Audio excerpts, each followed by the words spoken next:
But I think the development of full artificial intelligence will spell the end of the human race. It's a flying object and we don't know what it is. I would hope somebody is checking it out. I don't know whether rockets or whatever, but incredibly fast, almost the direction. They were too fast to be an airplane. I'm glad the Pentagon is looking at this, because if it poses a threat, I want them on top of it. Well, the craft generates its own gravitational field. You said there's lights in the sky? The internet has become the command center for criminals and terrorists. 911, what's your emergency? I need help, please help! Aliens won't let it happen. You know, that's what we're instructed to say. Roswell, Area 51. Alien kept deep under the ground. 1 0 1 1 1 0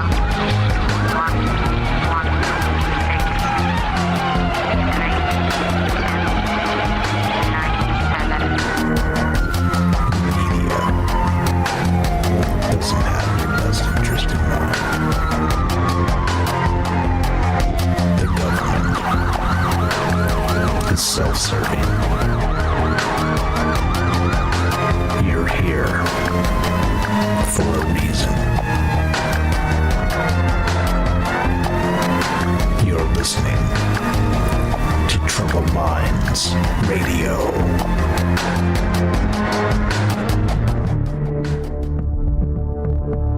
Broadcasting live from a secret bunker just off the extraterrestrial highway. Somewhere in the desert sands outside of Las Vegas. From somewhere in space-time, loosely labeled Generation X on planet Earth.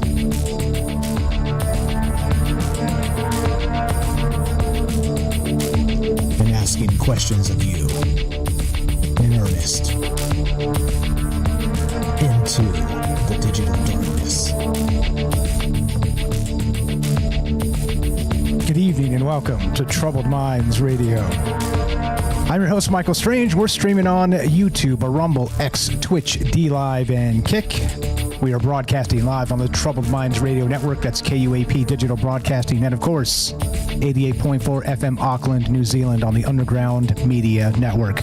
tonight, this is an old one. This is an old trope, and it got me thinking in a lot of ways, of course, because I'm going through some of the old shows we've done and wondering if some of those are also relevant in 2025, because it seems like we go through a lot of ideas, and sometimes that's good, and sometimes it's a disservice to some of the other ideas that are really, really good that we don't kind of track back on.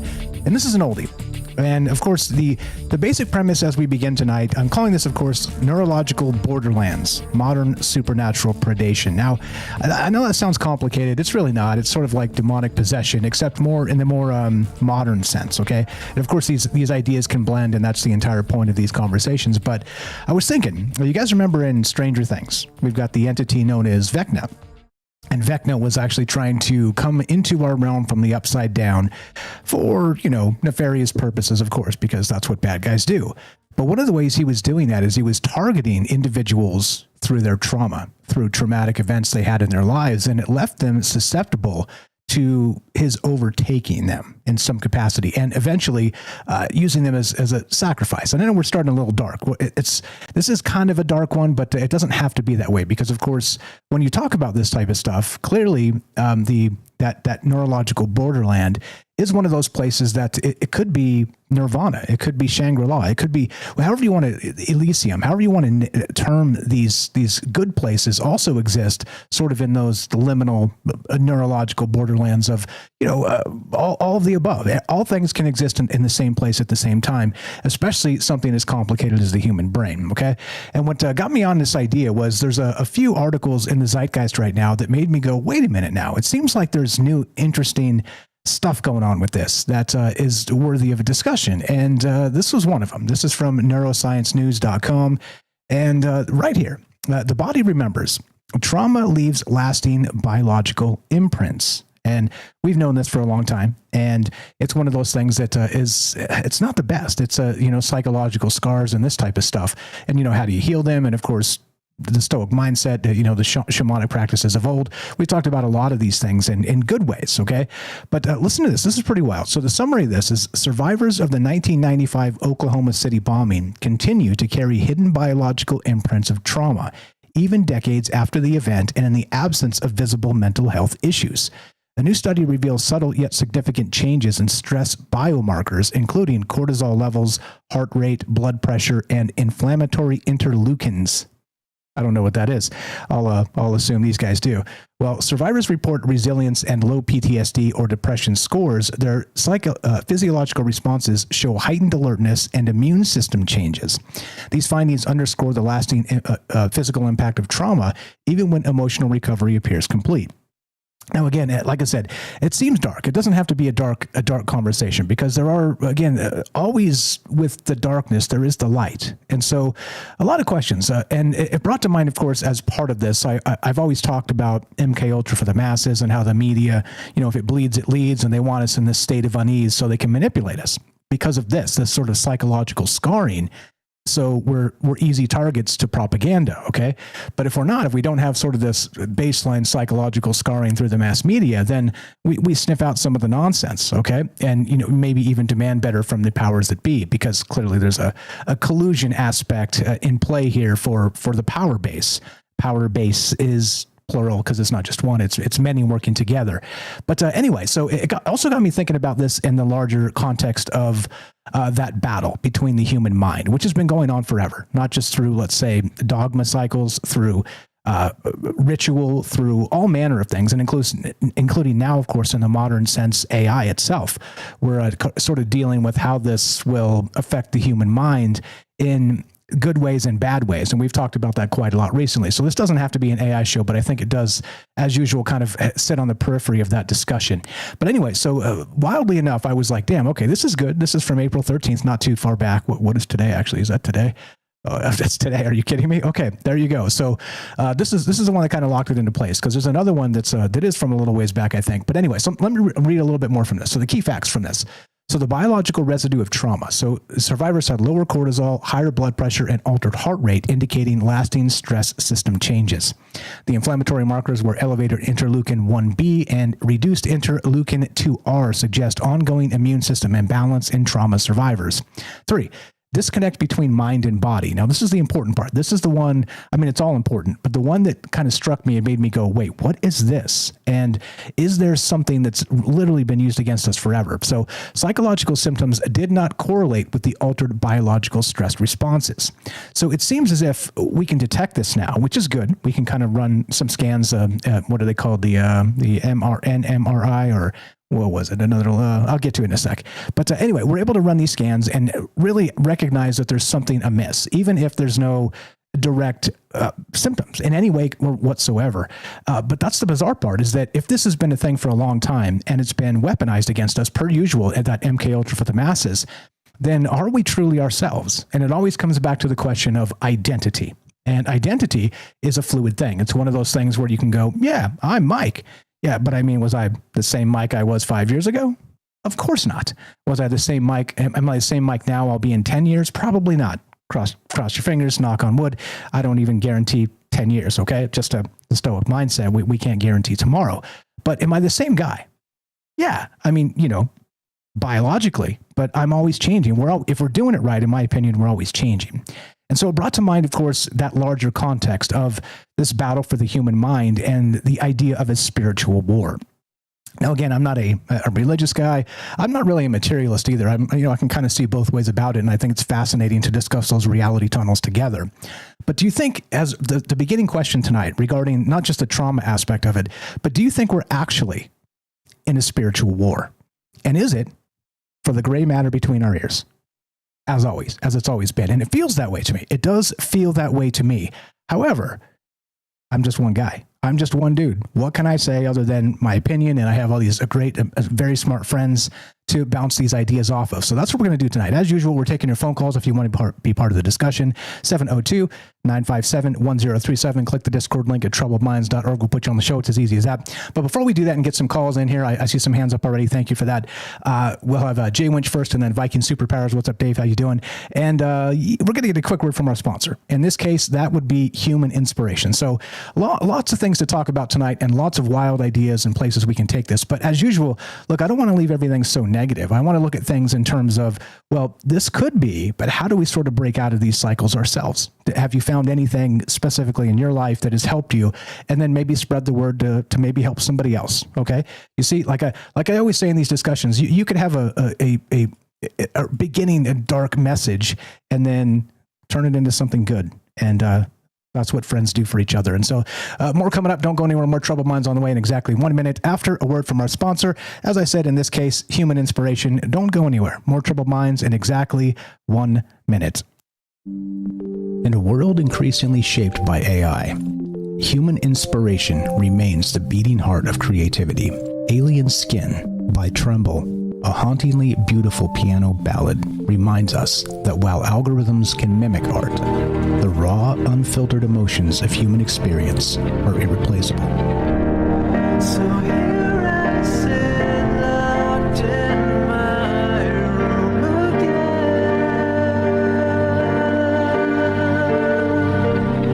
Written and composed by Jesse Ian in collaboration with Todd Smith, this progressive masterpiece delves into the depths of internalized grief and the silent toll of artistic compromise. As AI reshapes our reality, Alien Skin stands as a testament to the timeless power of human emotion and the complex beauty that only true artists can evoke. Experience the haunting beauty of Alien Skin by Tremble and support Human Inspiration. Available now on iTunes.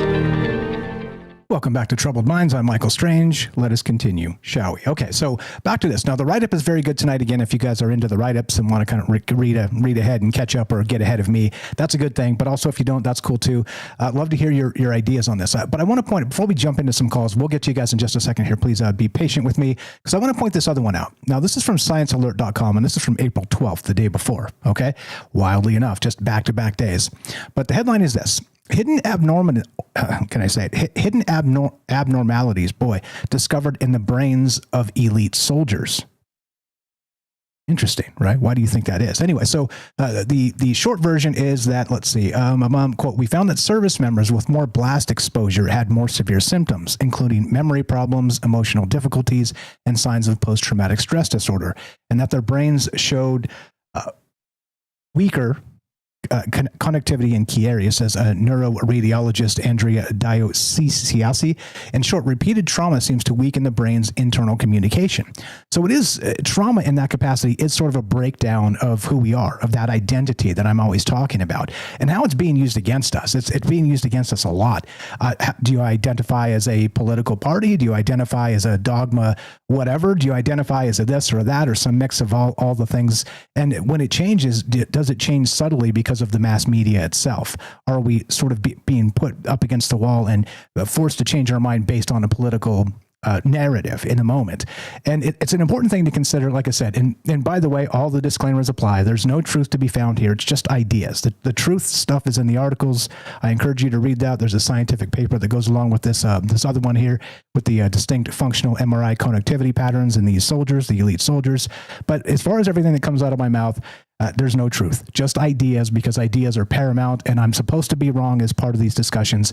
Otherwise, we can't really expand the paradigm of what human thought is. Okay, so I'm wrong about everything, and if you're like, what's this guy talking about? You are correct. I'm wrong.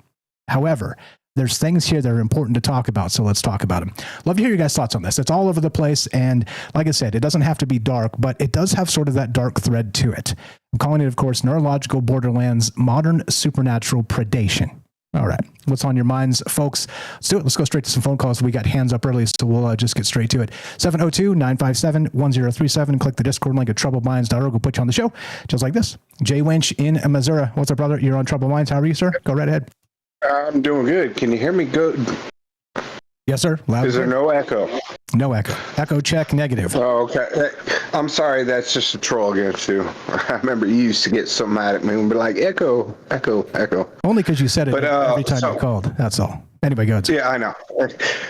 So your last thought of the third part of it, I wanted to chime in the first part, but the last part of the third part.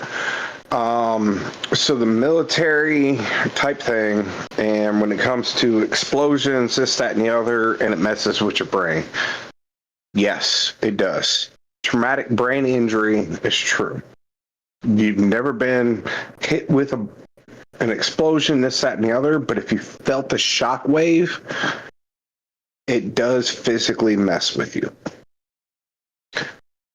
And I pray for any and person has to deal with that, just because it's horrible. It's messed my mind up for a long time. But that isn't part of the conversation. That was part of like the deep dive part 3. The first part you were talking about, what was it again? I just barely chimed in. Basically, think of it as a spiritual war. Do you feel like we are in a spiritual war for our brains here? And is it basically that? And plus the PTSD thing you said, sort of a way to use trauma against us in pretty nefarious ways. So basically the spiritual war. That's what we're on about. Well, I mean, some people say it's spiritual. Some people say it's scripture, this, that, and the other. It depends who you talk to. But at the end of the day, ask yourself, there's good, there's evil, and there's gray. There's the gray line. And what I mean by that, as a veteran, like if somebody were to come into my house and try to rob me, steal me, do something evil to me, am I wrong for being trained at doing evil better than the person is doing evil against me? I mean, that's my question to you. Am I wrong for being better at doing evil? Well, I guess somebody bring evil to my house, like, as usual, I think that's yourself. I think the law would suggest that it depends on the circumstance, of course, but it depends what state you're in. Well, that too. I mean, there's a lot. But I mean, if you go back to the basics, like, and it goes back to, I hate to say it, tinfoil hat. I am not a medical professional, but why is it you go to a doctor and they put you on medication and you stay on that medication, but yet the doctor will not say, hey, you're overweight and you keep eating cream puffs and donuts and all this stuff that's bad for your body, you should eat something like this, that, or the other. Oh, wait, you got high blood pressure. Quit smoking, quit drinking. Proven facts. If you drink, you smoke, you got high blood pressure. But a way to combat that is tinfoil hat again. I'm not a medical professional, but dandelion roots and all these different other things that are naturally grown around us, just in nature. It's like, at what point do we have to say enough is enough? Quit believing what they tell you to believe and do your own research. I'll put myself on pause because I'd love to chime back in, and we got about 15 minutes for somebody else. Your math is and off. If somebody brings me, your math is off. If somebody brings me back in, and has a question, I'd love to chat, and I'll stay silent for the rest of the show unless somebody asks a question directly to me. And again, tinfoil hat, nothing I say is truth. Do your own research. Take it as a grain of salt. I think the experts would have something to say about that. But anyway, I digress, which has been a big thing in the zeitgeist recently as well. We'll get back to that. So yeah, if you want to chime back in, put your hand up. We'll get you back on the show. A great call. Appreciate you very much, Jay Winch, good friend for a long time. And I do want to clarify very specifically about this. I'm with him. Like prayers for people that have been through this stuff. They're veterans of foreign wars, in some cases domestic wars if you live overseas, because we haven't had a lot of wars here in the States, obviously. But this is not a good thing. In the basis of PTSD, or what is it called? They changed the name.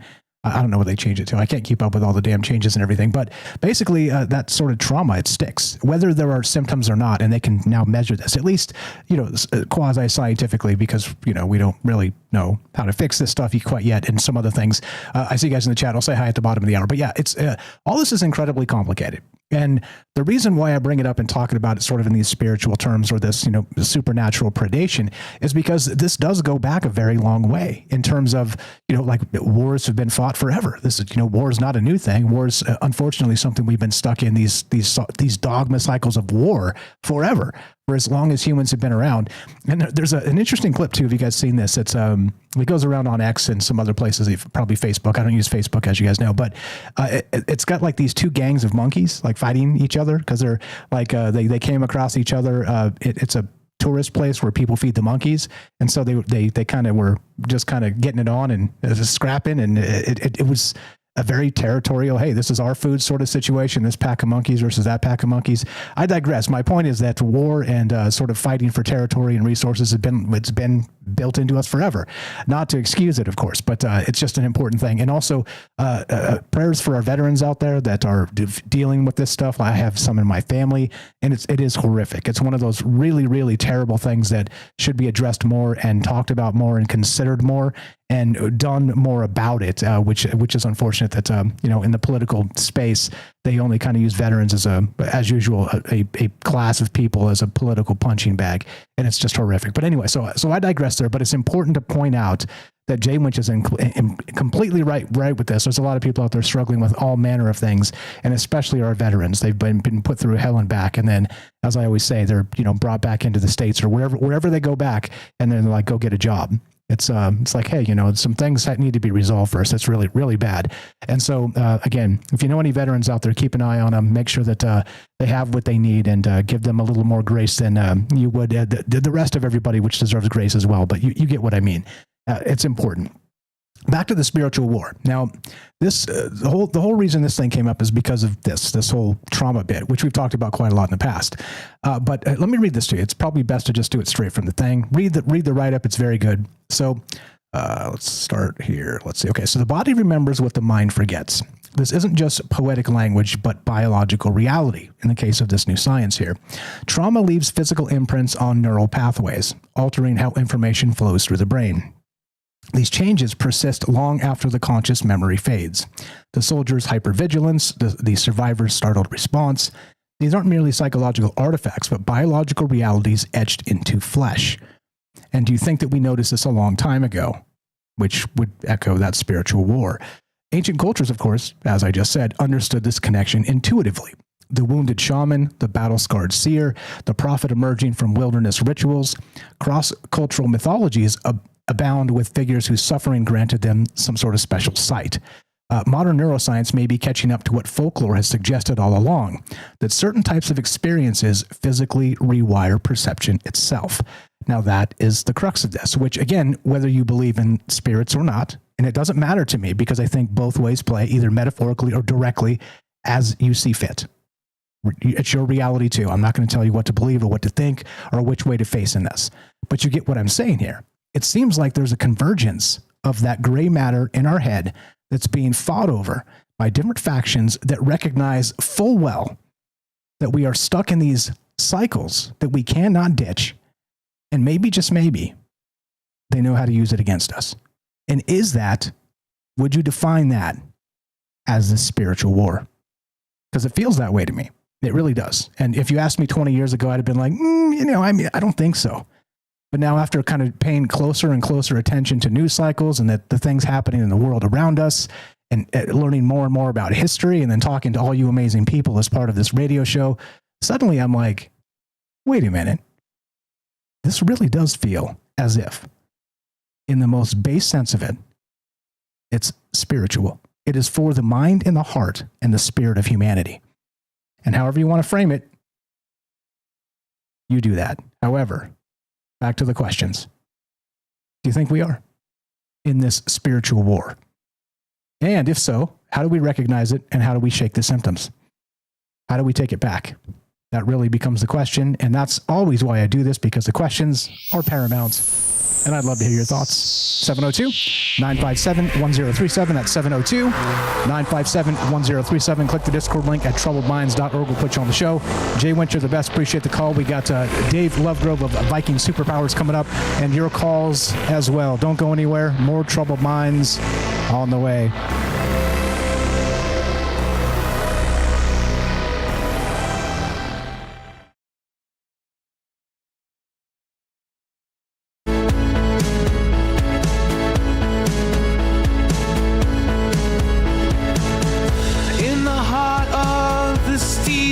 Jungle machines hum a digital rumble. Gates of cyber open wide. Plug us into cosmic tide. Feeling sparks across the sky. As knowledge flies, we're amplified. Stargate, Stargate, Stargate. Open to the in this massive data center dome, eternal truth stop to roam. Circuits flicker with endless fire. Data streams that never tire. Unified by electric dreams. Unlock the truth in silver beams. Stargate, Stargate, Stargate. Open to the arcane fate.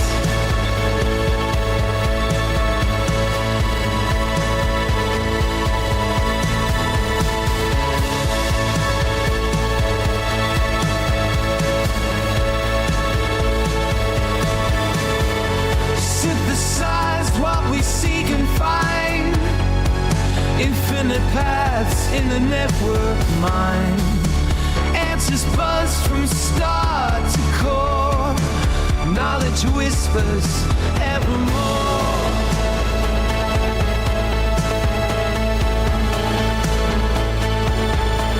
Stargate, Stargate, Stargate. Open to the arcane fate.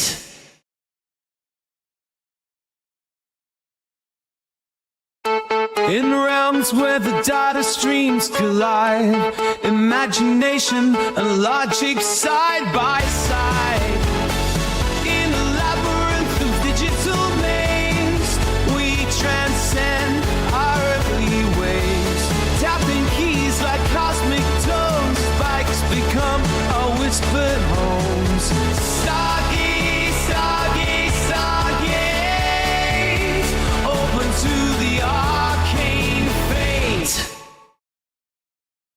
Indeed. What's up? Great call from Jay Winch. I see you, buddy. What's up? Ricky, Daryl's here. Jorge, what's up? Joe in Florida. Eric, we got Enoch. That's Matt Sal, Sweets, Shay.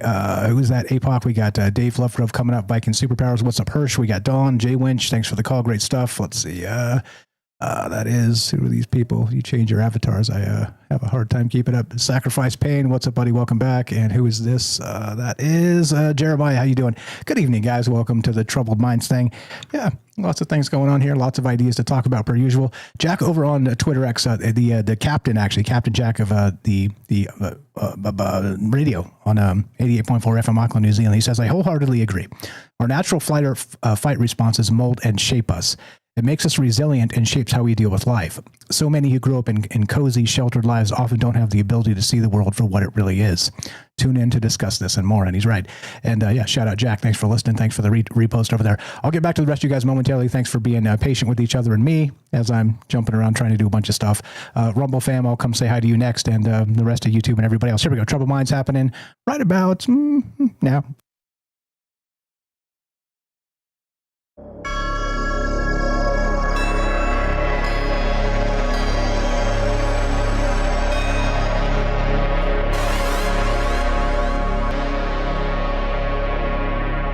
Welcome back to Troubled Minds. I'm your host, Michael Strange. We're streaming on YouTube, Rumble, X, Twitch, D-Live, and Kick.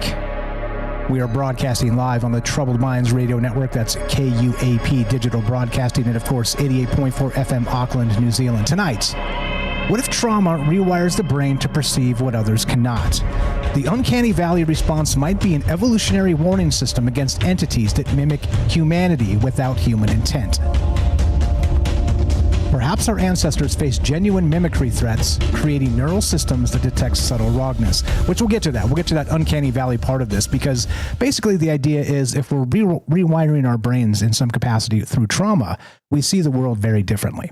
And as said by Jack there on Twitter X, Captain Jack Harris, it's something that really sculpts who we are forever, including, of course, epigenetically. And we've talked about this quite a lot in the past, where trauma just doesn't stick and sort of disappear into these lasting biological imprints. It also sticks through generations, a generational biological imprint that we're still dealing with, and we don't even recognize that. And of course, this does explain a lot when it comes to these human cycles we can't ditch, because there's a lot of invisible scars, as they say, and including generational curses, as we've talked about in the past. All manner of wild stuff comes into this. No matter how you want to categorize it, there's a biological aspect, there's a metaphysical aspect. And the question for you tonight is, are we in the middle of this spiritual war? Love to hear your thoughts at 702-957-1037. Click the Discord link at troubledminds.org. We'll put you on the show just like this. Thanks for the call, Jay Winch. Let's go to Viking Superpowers. Dave Lovegrove, what's up, brother, in Australia? How are you, sir? Just hit the accept and pop on in here, unmute, and you're on Troubled Minds. Good evening, sir. What is happening? Dave from Down Under. Just unmute and we can hear you. You just got to unmute and you're good to go.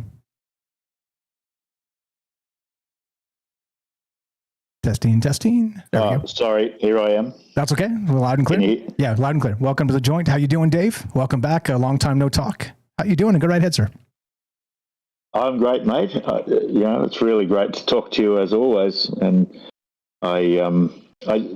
the show, I didn't know the show was on today. I look forward to it on Fridays, and it just popped up. It's Monday here in Australia. And this subject, wow, you just sort of helped me a lot, funny enough. Like your whole rave there at the start about the imprint of trauma on the biology. I never thought about that, but I don't want to take up too much time, but I've got a couple of pretty strong stories, just quick ones, to tell you about my own experiences with this. Yeah, love to hear it. That's why we do this. Don't worry about it. I'll be the timekeeper. You tell us your stories. Love to hear them, brother. All right, mate. Well, back in the 70s, I was a nurse when I left school, and for over 4 years of nursing, I experienced a lot of people die and a lot of really tragic things. Children dying and very, very scary things, and I believe I got some kind of PTSD from that. I mean, as a nurse, like any other emergency services, you sort of lose track of things. A lot of people have PTSD from an event that happened. But when you're in emergency services type work, it just happens to you all the time, so you just accept it.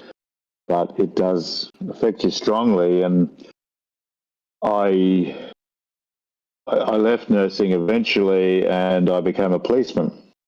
So I pretty much went from the frying pan into the fire. But in the police, something happened one day. I saw a lot of terrible car accidents and accidents, and to tell you the truth, facing bad guys with a gun and that sort of stuff didn't really seem to traumatize me much. It was like I was just a natural for things like that. But it was seeing sort of innocent people killed or hurt really did something to me. And I remember this particular day, I was a mobile patrolman. I've always wished we had cool names like you guys have, like State Trooper or Lawman or something. They just call us coppers here. But we get tasked to turn up at this explosion at a factory, and when I got there was this young, like a teenage girl, completely burnt, full 3rd degrees the whole body, and they had these like sprays on her. I hope this doesn't upset you listeners, but she was alive. They were just getting ready for the ambulance who must have been racing to get there. Like, it literally just happened. And she wasn't really conscious, but just to see that poor young one, and this is a bit icky, but like it smelled like barbecue. And then we went into the factory, and there was this oven that had just exploded in her face, and I can still see that thing, all the innards coming out and stuff all over the place. And okay, these police and doctors and ambulance people see this stuff, but it really did something to me. And the saying, your blood runs cold. Like, my blood felt like it had turned into mercury for about 2 weeks. I felt as if my soul somehow, like a big part of my soul, died that day. And it was more a physical feeling than anything. Like, the horror was in my head, but I could feel it in my body. It was like ice was running through my veins, and I can still feel it now. It's 40 years later. But so that's an experience. And then I had a near-death experience when I was 22. And this is a different aspect of what you're talking about. I got extremely ill, and I was in this combi van living by a little beach village, just living the life of a sort of a beach bum.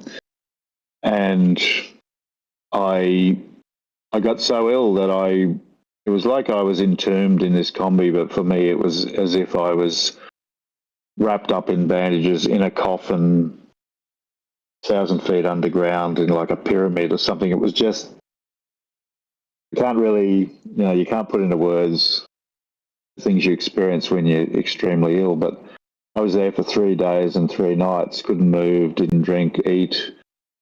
I was blind. It was like a brain swelling.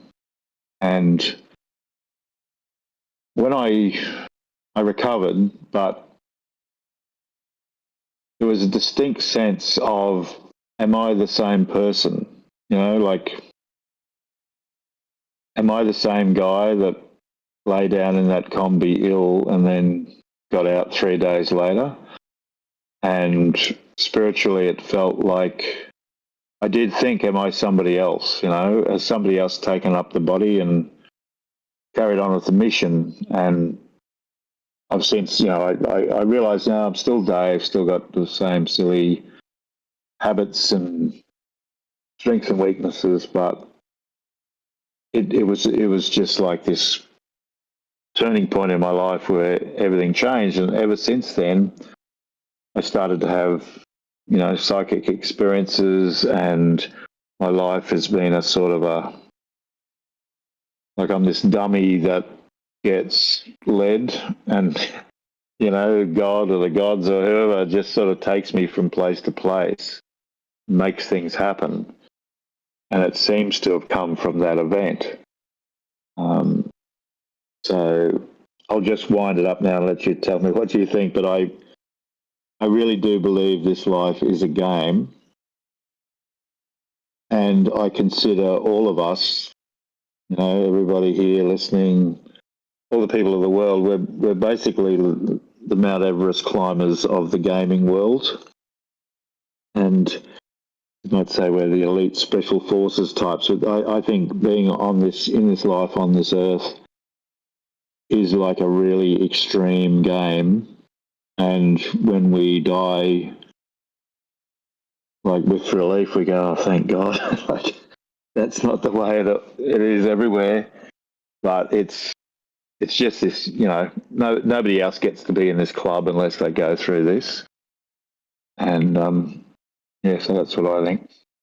Yeah, first off, God bless the coppers, regardless of what they're called. First responders have a special place in my heart because somebody has to go face the darkness and pick up the pieces when things go bad. So don't worry about what you're called. God bless you and the rest of the coppers, because we need guys like you that were out there doing that. So thank you so much for that.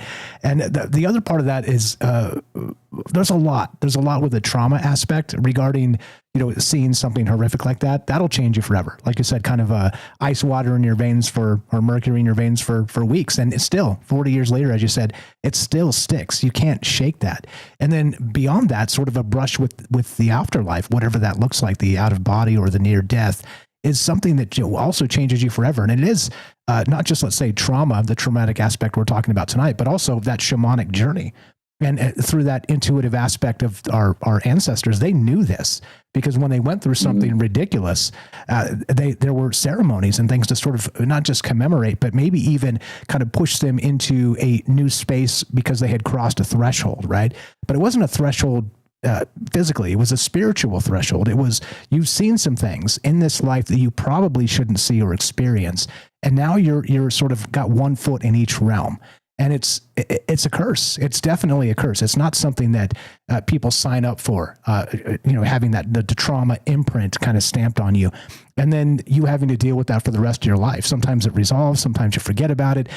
All the rest of that stuff. But otherwise, like what we're describing tonight, they're saying that even when there's no symptoms and it doesn't bother you at all anymore, it's still measurable in your brain in some capacity.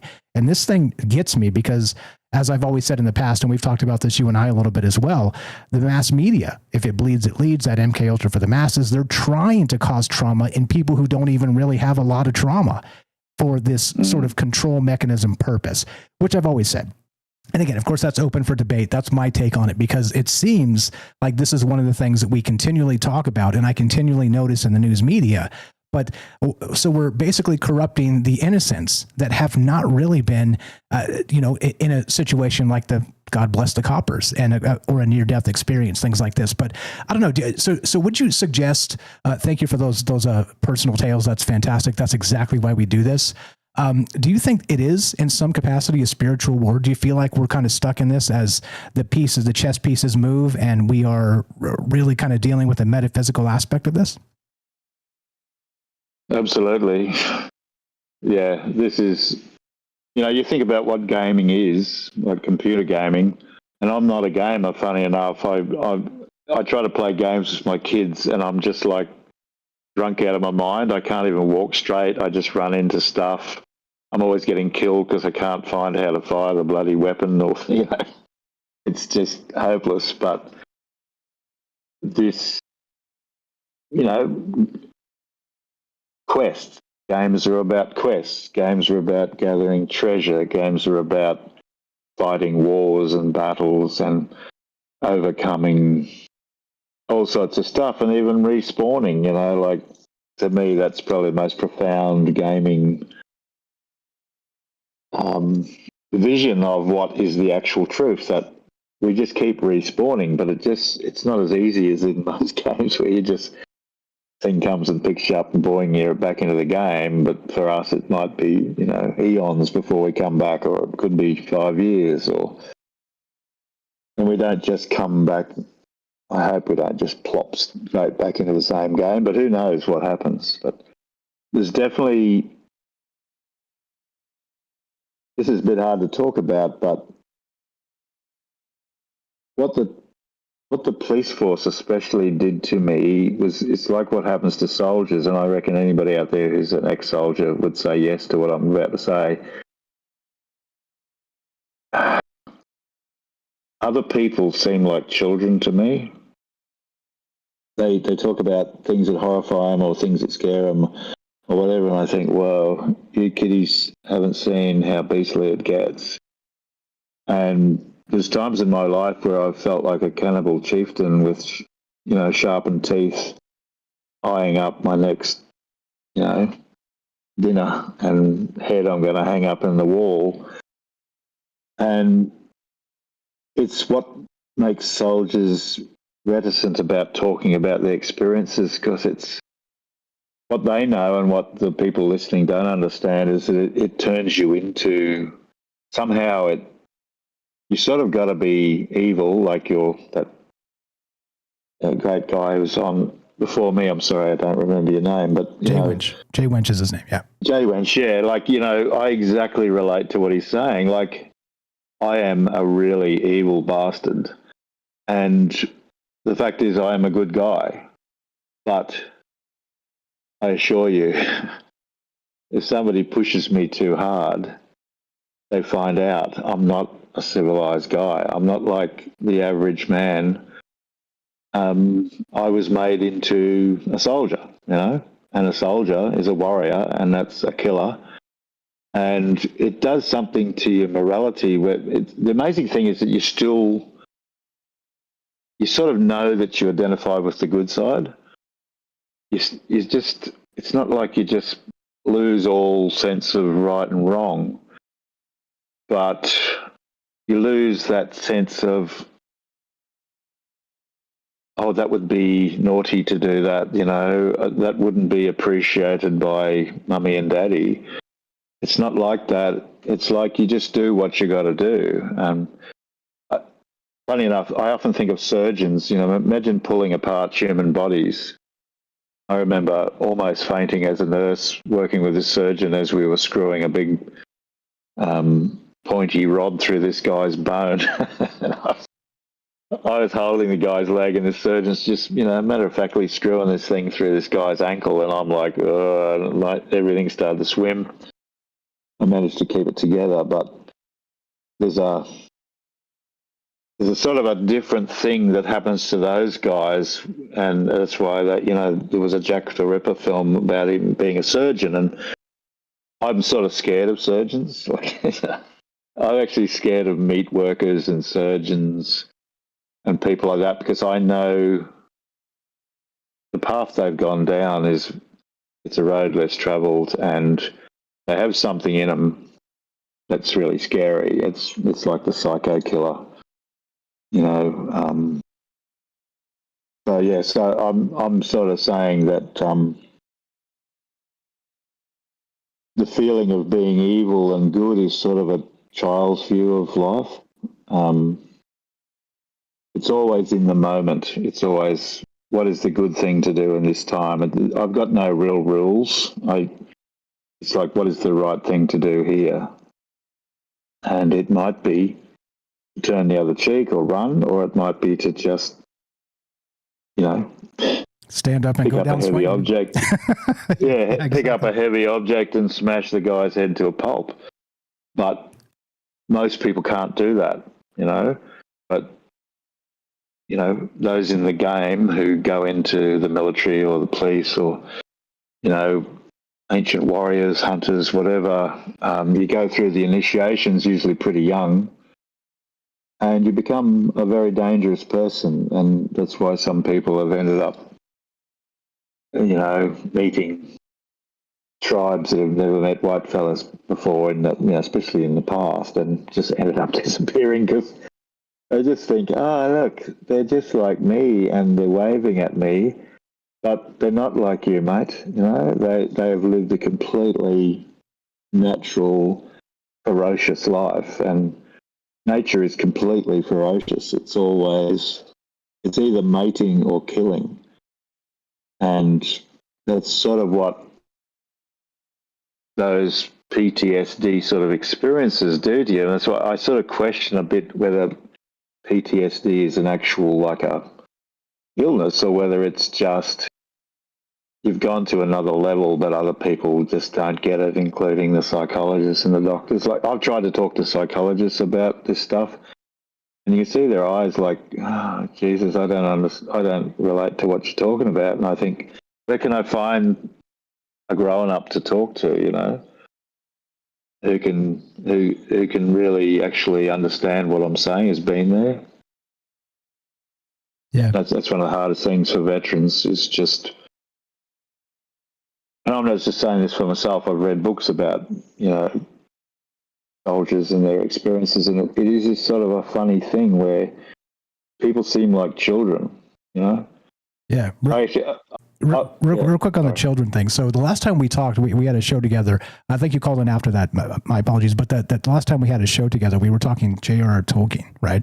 And a little bit different in a different manner. But it dawned on me that you discussing people as children who haven't really seen the darkness. They haven't really faced the trauma of death directly. This type of thing. It's very much like Tolkien. He wrote about this, and that was the Shire. The Shire was sort of, with the hobbits, were sort of the kindly West.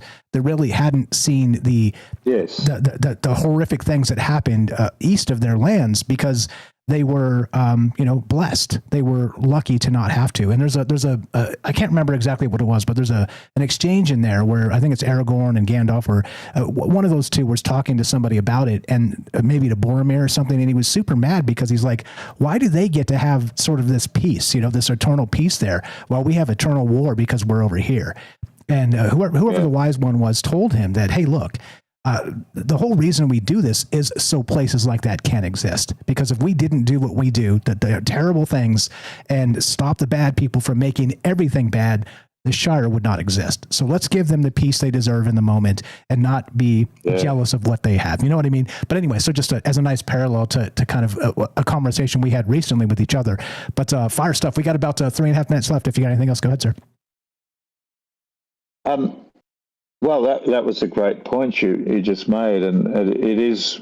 I've sort of become wary of telling people that I was a policeman because I actually see terror in people's eyes sometimes, and they just know that I must be a scary person if I can deal with scary people. You know, like even though I lived a little bit, I was still a young guy, like 25. And I had to go there, I had to strap a pistol on my hip and go out into the blackness and face whatever the hell was out there, every psycho, every hardened criminal, dangerous animal, all that sort of stuff. I had to do it day in, day out for years. And then, so when people find out there was a cop, often they don't like me as much because they're scared of me. They think, bloody hell. Who's this guy, And I can usually, the soldiers are exactly the same. Everyone loves the soldiers when they're fighting the war, but when they come back, they're scary because people know what they've done, the sort of stuff they've faced. And the ordinary hobbits know that they're not like that. And I got bailed up by, I think I might have told you this, I was a bouncer. And this group were going to trample me because I wouldn't let them into the nightclub. It was too full. And this one young guy said to me, get out of the way now or we're just going to trample you. And I looked down at the ground, and when I looked up, it was like every bit of vicious, horrid trauma that I'd ever experienced somehow just came out of my eyes. I felt like my eyes were blazing with fire. And I said quietly, you are starting to shit me. And he and everybody else just backed right off. I remember this guy going white because he was just a little baby to me. I wasn't a big guy, but I was just going, you don't understand who you're dealing with. Just back off, Don't attempt to do that or you'll really regret it. But it was just a spiritual thing. It was like it was a spiritual force that came out of me and frightened the heck out of them. And a couple of weeks later, I heard these two guys talk, and they thought I couldn't hear, and one of them said to the other, "See that guy there? They call him the smiling bouncer. Tell you what, if looks could kill, he would have killed a whole lot of people the other week." And he sort of told the story, not knowing I could hear him talking.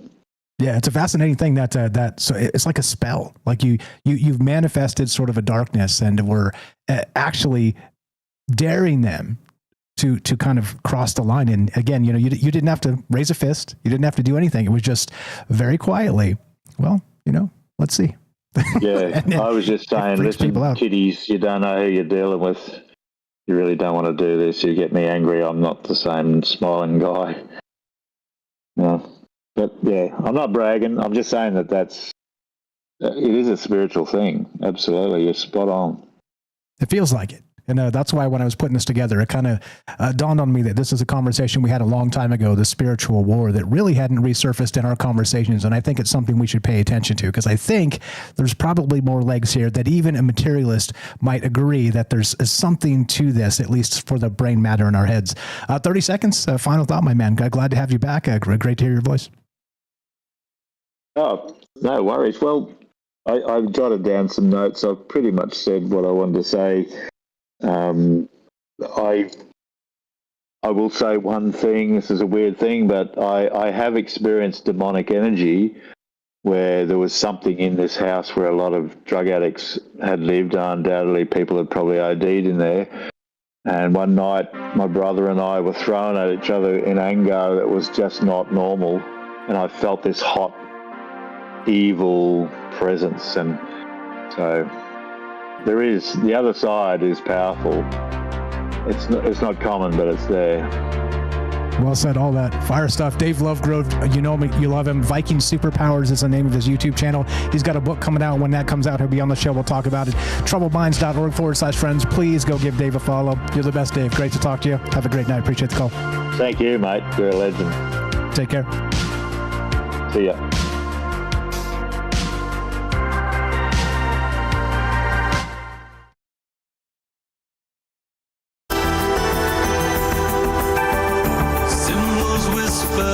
Shadows.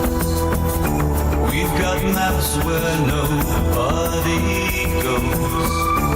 In the night under hidden glows, guardians of what no one knows.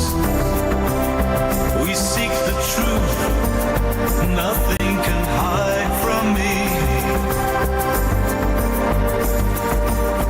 In cloaked silence we traverse the lines, through ancient scrolls in forgotten times. Voices echo in the halls of lore, guardians of the mysteries evermore.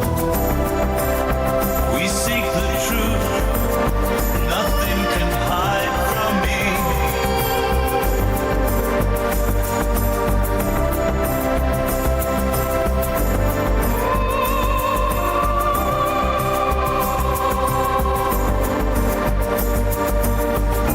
Shadows meet in cryptic disguise, our eyes sharp against the everlights. With silver threads we weave the stealth to guard the past, forgotten well.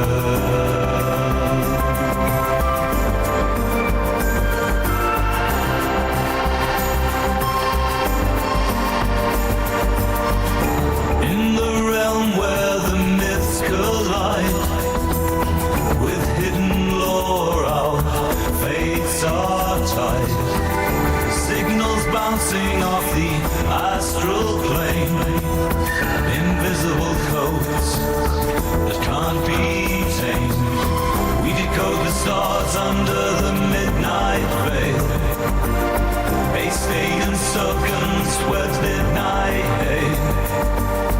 In the echoes of time where the legends lay, we tread the path where shadows play. With spectral eyes we discern the truth, unraveling tales from ancient youth. Good evening. Shout out to Dave, great call. Jay Winch, great call. We'll get back to Jay Winch in a sec. He says he has something to add real quick, so we'll get back to him momentarily. Love to hear your thoughts on this, guys. A lot of ways to take this. It seems, and a great way for Dave to wrap that call too. That he felt there was some sort of spiritual energy in sort of this drug house or whatnot. I mean, the same thing goes for prisons and all kinds of other stuff. I think there's once again there's a lot to this, and whether you're religious or otherwise, it kind of doesn't matter to me because I can see both sides of it metaphorically or directly, and it's complicated. Sort of the power of the mind is clearly something not to be messed with directly, but the sort of indirect trauma-based stuff is driving me crazy. It always has been. Once I recognized what was happening, it took me a while to put the pieces together and sort of formulate an opinion on it.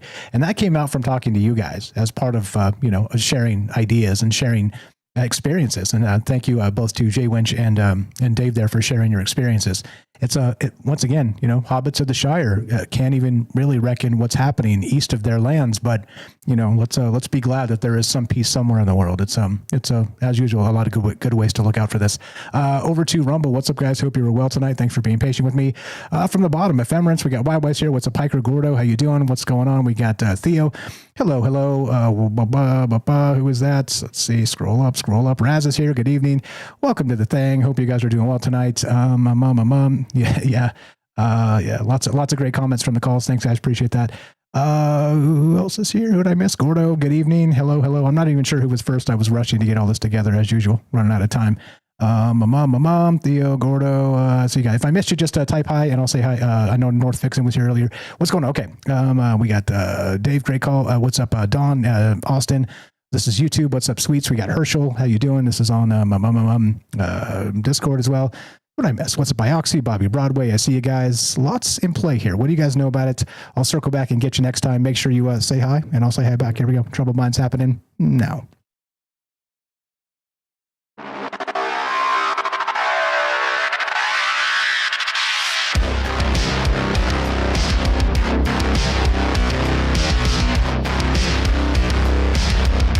Welcome back to Troubled Minds. I'm your host, Michael Strange. We're streaming on YouTube, Rumble, X, Twitch, D Live, and Kick. We are broadcasting live on the Troubled Minds Radio Network. That's KUAP Digital Broadcasting, and of course, 88.4 FM, Auckland, New Zealand. Tonight we're talking, I'm calling it Neurological Borderlands, modern supernatural predation, and of course, we're just talking about what if trauma rewires the brain to perceive what others cannot. And again, a lot of ways to look at that, and as the larger part of that discussion, which goes back thousands of years, are we in a spiritual war? And how do you see that? Because it's strange to me. And of course, we're talking Vecna a little bit from Stranger Things. We're talking about this, the traumatic effect of this article where we started with. There's a couple articles that we began with. Link will be in the description down below afterward. StreamYard broke, so it only wants to drop affiliate links for itself, so it wouldn't even let me put in my own show write-up. It's so I'm gonna have to find another thing to use here. But anyway, the body remembers. Trauma leaves lasting biological imprints. And the quick key facts of this, or let's see, the summary. Survivors of the 1995 Oklahoma City bombing continue to carry hidden biological imprints of trauma, even decades after the event, in the absence of visible mental health issues. A new study reveals subtle yet significant changes in stress biomarkers, including cortisol levels, heart rate, blood pressure, and inflammatory interleukins. That's Leukins. I have no idea if I'm saying that right. Sorry, I'm not a physician. But yeah, I am a dreamer, and I can recognize a spiritual war when I see one. Am I right? Am I wrong? Somewhere in between. Love to hear what you think. 702-957-1037. Click the Discord link at troubledminds.org. We'll put you on the show. Easy as that. Let's go back to Jay Winch. What's up, brother? Thanks for being patient. I know you wanted to get in there while Dave was talking. I was like, let's let him finish, and then we'll get back to you after the break. Jay Winch, welcome back. How are you, sir? And what's on your mind with... I'm going to be short. Okay, go right ahead. Yes, I'm going to be short. We talked about the OKC. Holy crap, that's a deep dive. I mean, you should talk about. I'm just a medic in the military, and I could have built it better if I wanted to. Not that I wanted to. Again, not that I wanted to. Okay. That's a derail. But what was your point? You had something you wanted to add before we got to that little bit before I started there. Yeah. So, X-Files and The Simpsons. How is it? It's so spot on what goes on with the world. Like, you got the X-Files, and the creator of X-Files said there was a certain alphabet group that told me to produce this, and it was spot on. And you had The Simpsons TV show, The Simpsons, it's been running for years. It's like, you want to see the future? Just look at The Simpsons cartoons. It is and I'm going to cut it off there. It is strange. Only because I want the Night Stalker to expand. Okay. He will at the bottom of the hour. Thanks for the call. Thanks for popping back in. That's Jay Winch in Missouri. You know him, you love him. Good friend for a long time. And yeah, he's got a point. Some of the predictive programming stuff does make your tinfoil tingle, as I like to say. Is it real or not? You know what I mean in that degree? I don't know. I'm not the arbiter of anybody's truth, as I always say, barely my own. So I'm not one here, making cosmic mandates or dictates. That doesn't make any sense, does it? But notice there are a lot of people out there doing that type of stuff, which is curious and strange to me. But anyway, what do I know? Let's talk about it. Again, neurological borderlands, modern supernatural predation, and all that means is sort of demonic possession, or something like that, and the exorcism process thereof to kind of shake the disease, or whatever you want to call it. That's a Depeche Mode song is why I use that term, shake the disease. Not to call it a disease, but you know what I mean. It's as always, parables and metaphors and all the things coming out of my mouth that kind of mean mostly what I mean, but not exactly what I mean, because words are hard when you're doing this live. But anyway, I digress. A neurological borderlands, modern supernatural predation. And why is it that this trauma effect is not just, let's say, personal and, temporal, of course, in our lifetimes, but it goes even further back. We're talking about generational trauma with that epigenetic switching and family curses and all kinds of stuff. It's weird, right? Some of the things that affect you and make you yourself as part of that identity process we were talking about earlier. And I talk about it all the time because I think about it all the time. I think about this all the time. Like, okay, so who am I? Why am I that person? And why am I unhappy or dissatisfied with parts of who I am? Why? Whatever those are. Again, like I said, this was facing one of my demons, public speaking. Conquered. Here I am. I'm wrong every night, public speaking, and it doesn't matter, right? It's okay. But then there's more. There's still always more that we'd like to conquer within ourselves and make ourselves better. But that's the point. It's like, how come some of these things are still probably generational trauma that we don't even recognize ourselves? It's odd. If you can't quantify it and put a finger on it, how do you fix it? And that's really my point. And it's spooky. It's deep. And again, back to the basic question tonight, do you think we're actually in some sort of spiritual war? Love to hear your thoughts, of course. 702-957-1037. Click the Discord link at troubledminds.org. We'll put you on the show. Just like this, let's go to Jorge on the Discord. What's up, brother? Welcome to the joint. Just pop on in and unmute and go right ahead. How are you, sir? Great. How are you doing, sir? Pretty good. No complaints. Happy Sunday to you. Happy Sunday to you, too. I thought the Night Stalker was next. He actually pinged me and said he's not ready till the bottom of the hour, so he's not next. Oh, okay, right on. What was I going to say? Oh, yes. I listened to some Mexican YouTubers, guys. I forgot what's his name, the YouTuber guy that I've been listening to. And there's a guy named Greenberg. I know it sounds like German, but he's a Mexican dude. And that guy made some research on kind of what you're talking about as to how there are certain trauma that has occurred in certain people that have somehow procured to obtain supernatural abilities. Let me explain. They're saying the story is, and this is published in books. I'm not just saying this is the only guy that's saying this. So this is kind of common folklore, I guess, because this has not been academically been verified or academically been investigated. But there's a guy up in the northern Mexico who got struck by lightning. And by some reason, he survived. And then after he got struck by lightning, he was able to make, they call him El Granicero, which basically means kind of like hail, the guy that they can make hail happen. And so the story goes that there are some people that paid him to go to their town and make it rain. And according to these stories, he never failed. He always had like the ability to make rain on these particular places. And then he got struck by lightning again, and he survived. And not only was he able to still make rain, but he was also able to see certain things into the future. There's that story. And then there's this other story of this other lady named Pachita. She's like super famous in Mexico. She's dead now, but she was able to somehow heal people from like really bad like diseases and like cancer and some crazy stuff like that. But that one's more documented because there are like politicians and academia that used to go see her so that they could somehow get cured or see something like that. But it's kind of cool that you bring this topic up because it also is kind of like that Jewish lady that also got struck by lightning and she was able to like see the future or like see other people's thoughts. So yeah, so you think you're onto something. Yeah, it's weird. It's totally weird. So I've got a whole thread on this too, talking about the actual brain changes, right? So let me read just a little blurb here. So trauma fundamentally alters the brain's architecture and operations, creating measurable changes that extend beyond psychological symptoms. And this not just this article we have, but research published in Communications Biology demonstrates that trauma exposure modifies the salience network, a crucial brain mechanism involved in learning and survival. And as you've described it, many people have suggested that these trauma effects do sort of bring about a even extrasensory perception, and maybe it is part of where that sort of thing comes from. And they've talked about this as the Stranger Things 11 and the Project Montauk. Some of these ideas, MK Ultra, we've talked about.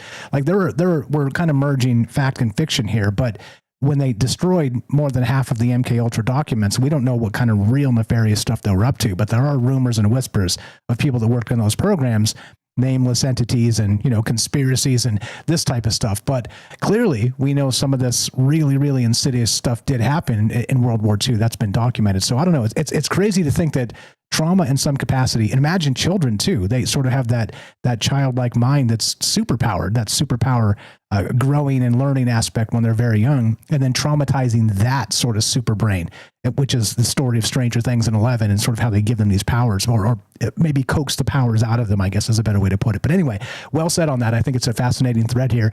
And yeah, it fits definitely with the spiritual war and all the rest. What else you got, sir? Go ahead.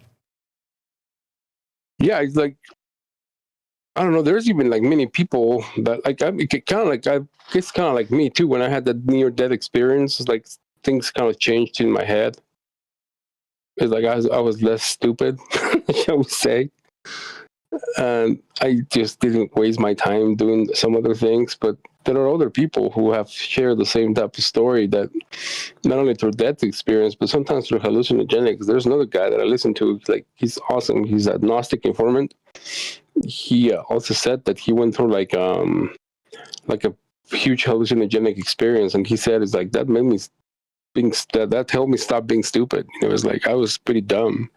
I think he went to jail and everything, but now he's a pretty straight arrow, and the stuff that he comes up with in his channel is like just so brilliant. It's like he doesn't have a PhD or anything, but he has PhDs, in his channel, and he's able to establish conversations about, Greek or philosophy, Greek philosophy, or the Greek language, or Jesus and the historical Jesus, and he's able to establish a conversation with them with very very grounded evidence.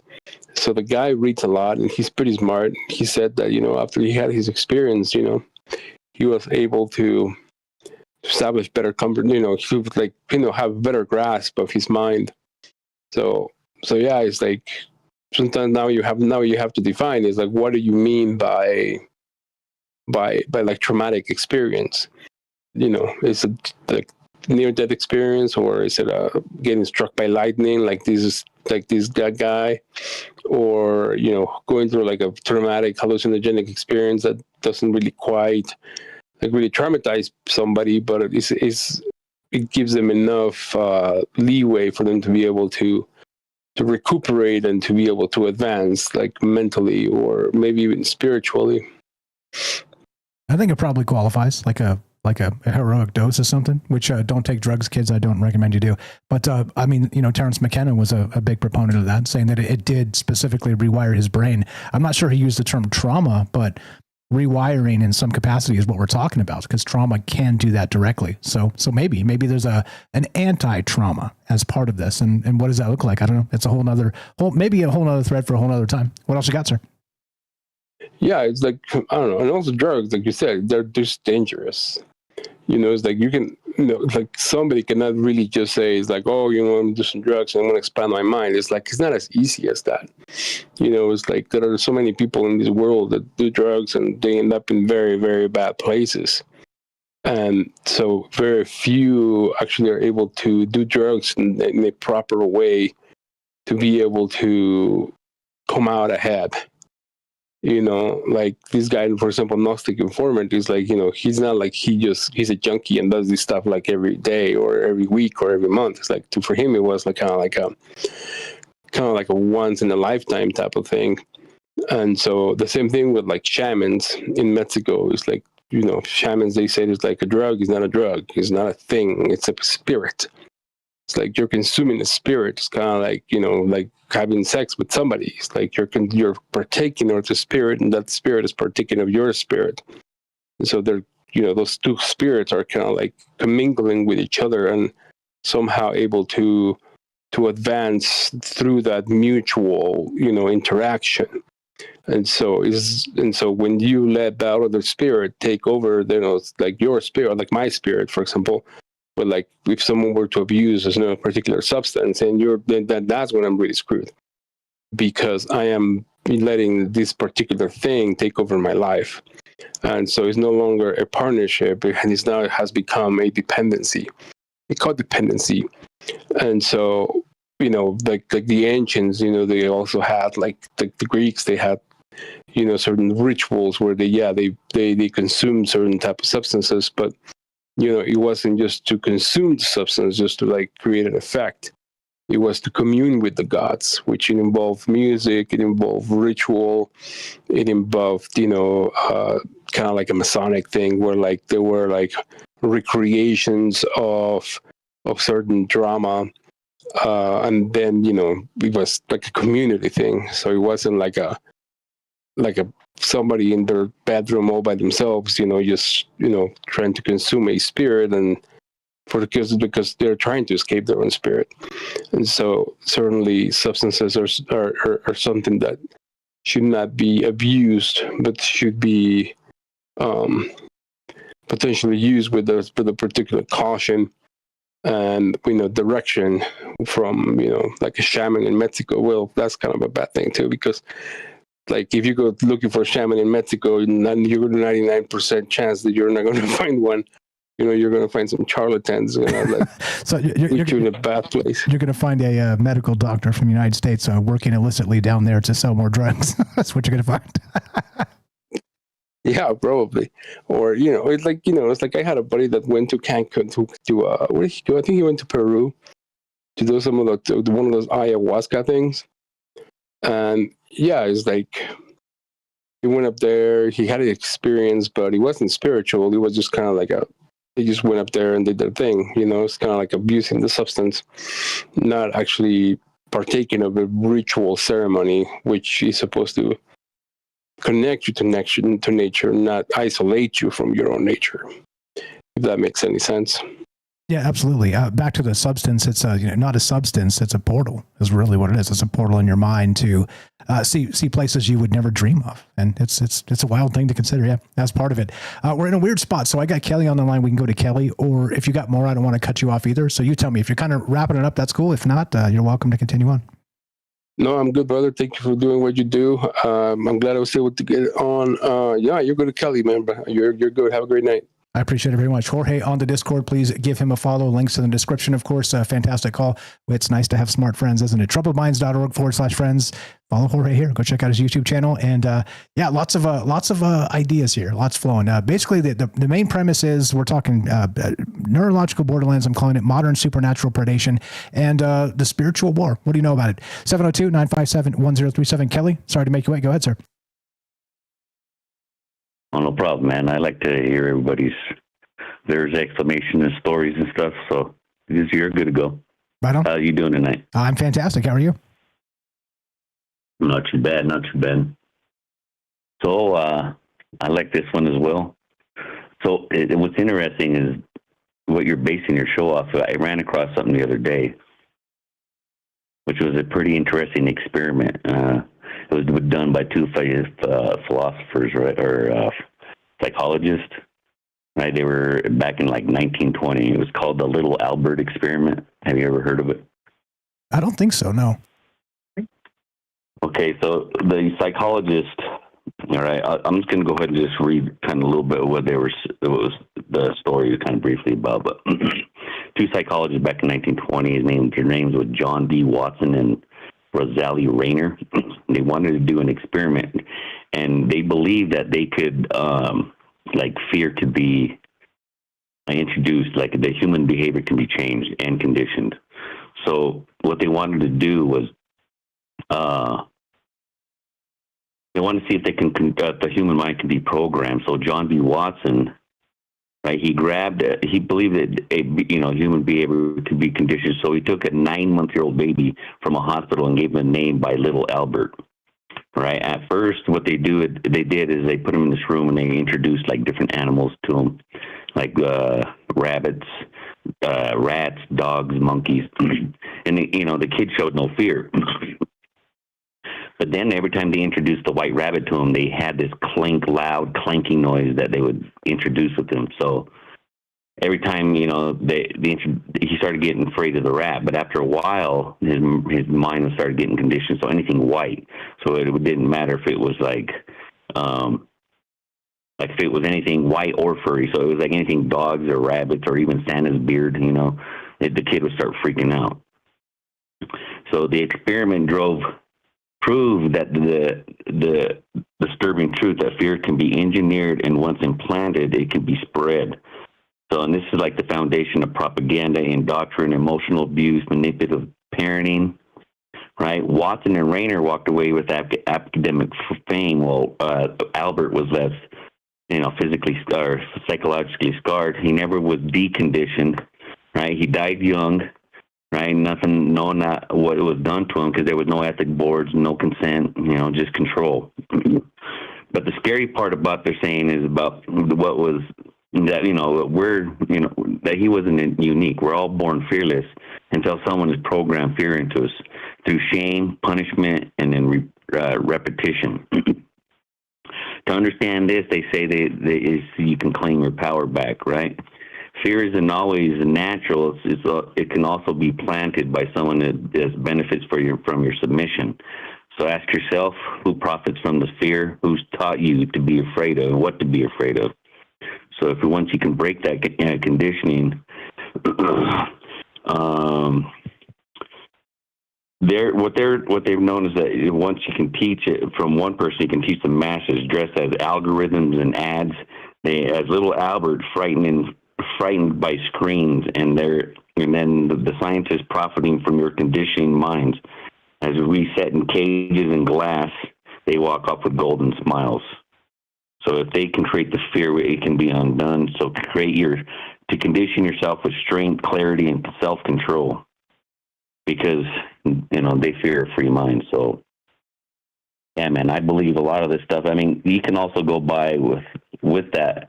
You can also go with like all the mind control that they've been doing through, electrical waves. Like, I've got tons of patents on this, man. I'm like pages and pages of this mind control through like microwaves, or like through like TV when they first had TV going. They used to do subliminal stuff. Of course, they've been trying to control the mind of the masses. If they can do that, then they can pass their laws or whatever they're going to want to do. I mean, you still see it, some of this experiment. A lot of people are waking up to that thing. What's going on now? But yeah, man, I believe that it's not only through they're going to do it through every programming possible. They have been and they will be, and especially when they started. First it was through radio, what they try to do, but now it's like any kind of frequency, they know that it can alter the mind. while you're sleeping. That's why I believe I don't have anything that's like Wi-Fi, Bluetooth, and like internet. I don't. A lot of that stuff there. They can do all kinds of stuff with that stuff. Now they can see like bodies walking around. Like your whole, like an X-ray body. It almost reminds me of that Batman movie where they can, he was using that sound when he was making that phone call trying to find the Joker. It's kind of like that. You know what I mean? Sound and frequency, everything we know everything's ran off of, and you can control the mind, you can control the masses. You're just breaking from it, like you were saying. Yeah, exactly right. In my opinion, of course, like I said, I'm not the arbiter of anybody's truth, barely my own. We're about the weird point where we're going to break in about a minute and a half or so. So you're welcome for a final thought, or if you want to stay after the break, you're also welcome for that. My question for you is, spiritual war? Go ahead. Or nah? Go ahead, sir. Well, yeah, that's the same thing, kind of like it is. Well, I don't know about a spiritual war, but I'm saying it's more of it's a control for your mind, because they can keep you under control. They don't want you to, the human population to wake up, because that does them no good, whoever they are, you know what I mean? So, yeah, I believe, you can take it as that, I guess, if you want to do that too. But like, I don't know, man. For me, it's the control of the mind, and then you can control the body, and they're doing that. Yeah, it's kind of that space where spirit and science do come together. Shout out Jay at Project Unity. That's what he always talks about. And so I think you can look at it again metaphorically both ways. One's direct, specific science they've tested. The other is kind of maybe the nebulous space we haven't hit yet. It's still there, like the technology we're talking about, sort of these traumatic effects that stick generationally. But what do we know about that? Not enough yet, and it's pretty spooky. As I said, you're welcome to stay if you're done. Appreciate the call. You tell me. No, I'll let me hang over for just a couple more minutes, and then I'll give it up to the stalker. Okay, you got it, buddy. Appreciate you very much. Thanks for being patient, and thanks for deferring and waiting a few minutes as we come back. More with Kelly in just a moment here, and then we got Derek the Night Stalker coming up, and looks like Theo and Philly after that.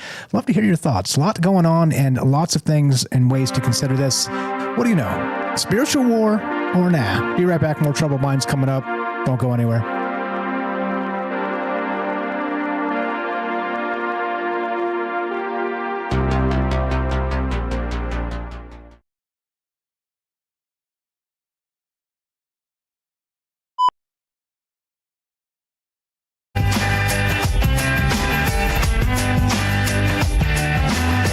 Troubled mind, the words they cast, heavy shadows from the past. A restless heart, a searching soul, seeking space to become whole.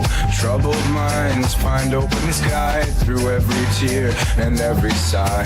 We rise, we fall, wings unfurled, more than labels in this world.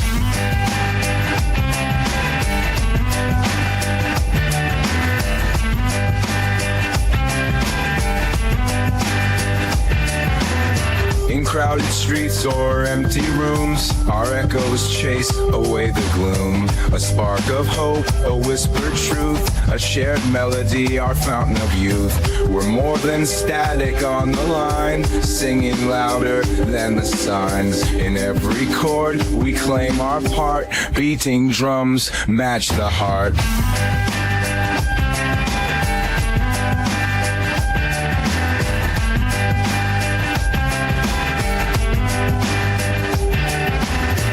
Grab the strings, we tune the stars. Punk rock anthems heal the scars. A blended mix of rage and art, painting freedom, that's just the start.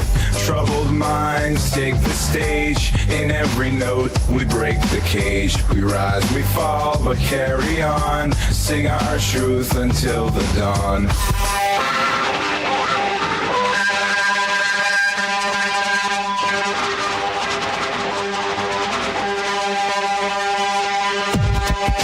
In the quiet after the song, echoes of our rights and wrongs. But the music speaks for peace. In the chords we find release. Troubled minds now rest at ease. With every breath we seize release. We stand, we soar into the light. Our anthem roar into the night.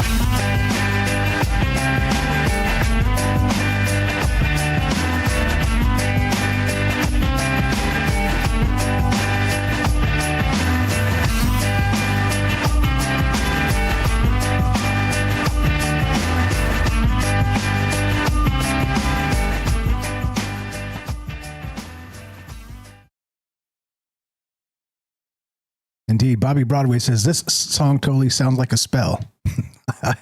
Well, hey, I wrote it, so a spell for good times. All right, what's up, Harry the Cat? How you doing? What's up, guys? I hope you're well tonight. Herschel, I see you. What's going on, Sweets? Is it Quantum Show? What's up? Is that Nathan? Been better? What's up? Hope you feel better. Quantum Alchemist says, and when it comes to that, yeah, whoever the ruling families of the establishment are, they're using all sorts of control techniques and have been doing that for generations now. Yep, we've talked about that quite a lot. It's I think the evidence is, let's say, stacking. Let's say that. What's up, Terrible Tony? How you doing? What's up, guys? If I missed you, just say hi. I'll say hi back. Fantastic calls from everybody. As usual, we're blessed to have smart friends. What's up, Celia? Fox River Taxi.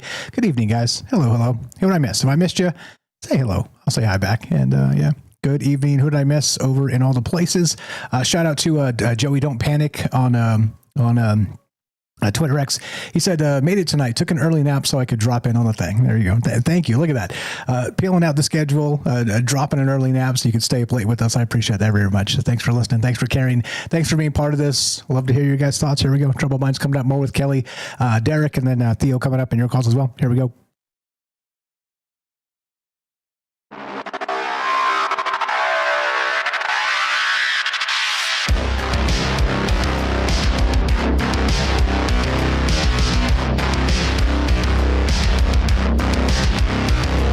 Welcome back to Troubled Minds. I'm your host, Michael Strange. We're streaming on YouTube, Rumble, X, Twitch, D Live, and Kick. We are broadcasting live on the Troubled Minds Radio Network. That's KUAP Digital Broadcasting. And, of course, 88.4 FM, Auckland, New Zealand. Shout out to our friends way down in Auckland, New Zealand. Tonight we're talking neurological Borderlands, I'm calling this. Modern supernatural predation, which, of course, means... what? Exorcism. It means actual possession. It means in the supernatural way, in the metaphysical way. But it's beyond that, because we're talking about actual trauma cycles and really controlling the mind through trauma. And we started with this article tonight from neurosciencenews.com. Links will be in the description down below if you want to check this out and read up on it. I recommend you do. The quick summary: survivors of the 1995 Oklahoma City bombing continue to carry hidden biological imprints of trauma, even decades after the event, and in the absence of visible mental health issues. A new study reveals subtle yet significant changes in stress biomarkers, including cortisol levels, heart rate, blood pressure, and others. I won't even say the weird word. But this is the problem, is that if this traumatic effect of things go down, and even though we've, quote, recovered from it, it still leaves a biological imprint on ourselves. Okay? Whether you want to call that sort of a demonic possession in some capacity, like I'm saying, metaphysically, maybe. And the whole premise of tonight as part of this conversation is, are we in a spiritual war or nah? And I think there's a lot to it, and it's complicated, and that's why I have these open and wide conversations, because I'm not trying to deep dive. We're trying to go wide and consider all the possibilities. Love to hear your thoughts. 702-957-1037. Thanks for being patient. Back to Kelly. What's up? You're on Troubled Minds. Go ahead, sir. What else you got? Okay, so just to finish off with that, when you're saying about, is it, like attack on you like that, I believe it's more like trying to keep you at a low vibration. You know what I mean? So if they can keep us like that, you know what I mean, they can keep you under control. And just to go to back, or to go to with, like, you were talking about, like, brain injuries and stuff like that, like when people get like superpowers and stuff. So I kind of just, there's been people that, that had abilities, like a man who was assaulted one time and got brain injury, or a kid who was like or a guy was at a baseball game and went to go catch a home run and got hit in the head, or a little kid that got hit in the head when he was young playing baseball, or like this guy who jumped into a hot tub and hit the bottom of the thing within, cracked his head open. But some of those ones, they come out with like abilities, you know what I mean? They have, like, some people say they turn into like savants or some kind of autistic abilities, you know what I mean? One guy has actually got struck by lightning, and, he come out with abilities, and these people come out with like mathematics, different. The kid, he was learned to like know like every single day, like what minute happened in that during that day, what the what the weather was like, all that stuff like that. And other guys were like, what's interesting, this one was interesting to me, is they were, they started, a couple of the guys wanted to play like, was doing like fine artwork, painting, sculpting. The other ones were, two of them were like wanting to play music. They would pick up playing pianos, but like, kind of like Mozart type stuff, Yeah, not and only they that, never had played a piano. Go ahead. Yeah, not only that, real quick, people have kind of had these head injuries or whatever and come out of it with like a foreign accent, like they're speaking like they're British or whatever. Like there's all manner of stories as you're describing, and the mathematics, the music stuff, never played the piano in their lives. Maybe start becoming like an amazing painter, never picked up a paintbrush in their life, which is interesting too, by the way. We had a guy, he lives out here in Vegas. He called very early on in the show, and he was a regular for a little bit, but he said he had an abduction experience, like kind of like a UFOs, lights in the sky sort of thing. They got really close and he spaced out. And then when they took off, he was different, and he was now able to paint like these amazing things. And he's like selling these like, very expensive paintings when he never was an artist before that moment. It's super weird how all these sort of ideas kind of converge with this mental aspect of trauma that develops into something else. But you're absolutely right. Sorry to interrupt. Oh, no, that's good too, because, like for me, okay, going back to the music part, right? So music and numbers, they go together, right? So I would like to have seen, and get to know these guys and wonder what kind of music they were playing. You know what I mean? Because again, music and numbers, there's secrets in music, and then within, pulling out the numbers and everything out of that, there's secrets hidden in there. So, and that's kind of like, a lot of people say that, that's music too, it's universal. It's not just, just like numbers. So if he was to take that and kind of conform it and, kind of put it out, see if you could find something out of that, that would be interesting. Do you know what I'm saying? Yeah, 100%. And how do you turn that on? Like, imagine if there was some way to actually click that switch and then suddenly you can speak a dead language, or, kind of tie into the epigenetics in that aspect, or you're a musical savant now, or you suddenly are like an amazing, like, visual artist. Clearly that mechanism exists within our brain, but it seems more of the traumatic effect as part of it. It's a very great point, and I'm glad you brought it up and thought of it, because I wish I did, but credit where credit is due. Just real quick before I get out too, is there was that movie with John Travolta. You remember that? I can't remember the name of that one, but he got like Phenomenon. He thought he seen a UFO, right? And then he had become a savant. What was it called? Phenomenon, I think is what it's called. Do you remember? Yeah. Anyway, he got, and then medical wise, they took him in and they said he had a tumor, right? So the tumor was like an octopus, and it was touching certain parts of the brain. So, like we, again, with like science, they don't even know half our DNA junk and all that stuff. We don't even, they're using part of our brain. Maybe if we can, imagine what, if we can control, using probably even 40%. If we could do 100%, we wouldn't even be here as in flesh and body anyway. We'd be out of here. We'd be something else, like our light being, because that's what fifth to sixth dimension would be like. But yeah, man, something like that. If you could have the ability to, I don't know, without having a tumor, I guess, within your brain, but the ability to have that, ability to fly, anti-gravity within, just harmonics within your body, your frequency just push off. That'd be crazy. That'd be amazing. But one more thing too before I go would be just speaking of vets and stuff like this, with his brain. I deal with some of that stuff myself, but check on, just a friendly to everybody. If you got friends and family or a vet out there, just check up on them. Just see if they're all right all the time. Absolutely. Anyway, you guys have a good night. You're the best. God bless you and the fam. Tell Michelle we said hi. Always a pleasure. Thank you for your service, sir. Have a great night. All right, brother. Have a good one. Thanks, you too. That's Kelly in Colorado. You know him, you love him. Good friend for a long time. Again, a veteran of actual foreign wars, and spent some time out there all over the place and doing some things. He's talked about it here on the show. And it's, like I said, it's good to have smart friends and people that have seen the world. And look, I'm fortunate that I feel like I'm, as Dave Lovegrove was saying, I feel like I'm a hobbit of the West, that hasn't seen a lot of trauma in my life. And thank God for that. And you know what the exchange is? A lot of other people elsewhere have. And so, here I am. I try and do my part and recognize that we are, we're complicated, and it's important to recognize that identity piece and then what it looks like, and not to forget our friends, and not just our friends, our heroes, literally our heroes. Fantastic call. You guys are the best. Thanks again for all the amazing ideas and thoughts tonight. What do you know? Spiritual war? Nah, we're talking about these actual hidden abnormalities in the brains of elite soldiers. We're talking about the body remembers, trauma leaves lasting biological imprints. What do you know about it? And I'd love to hear your thoughts. 702-957-1037. Click the Discord link at troubledminds.org. We'll put you on the show. Just like this, let's go to Derek in Massachusetts tonight. Yep.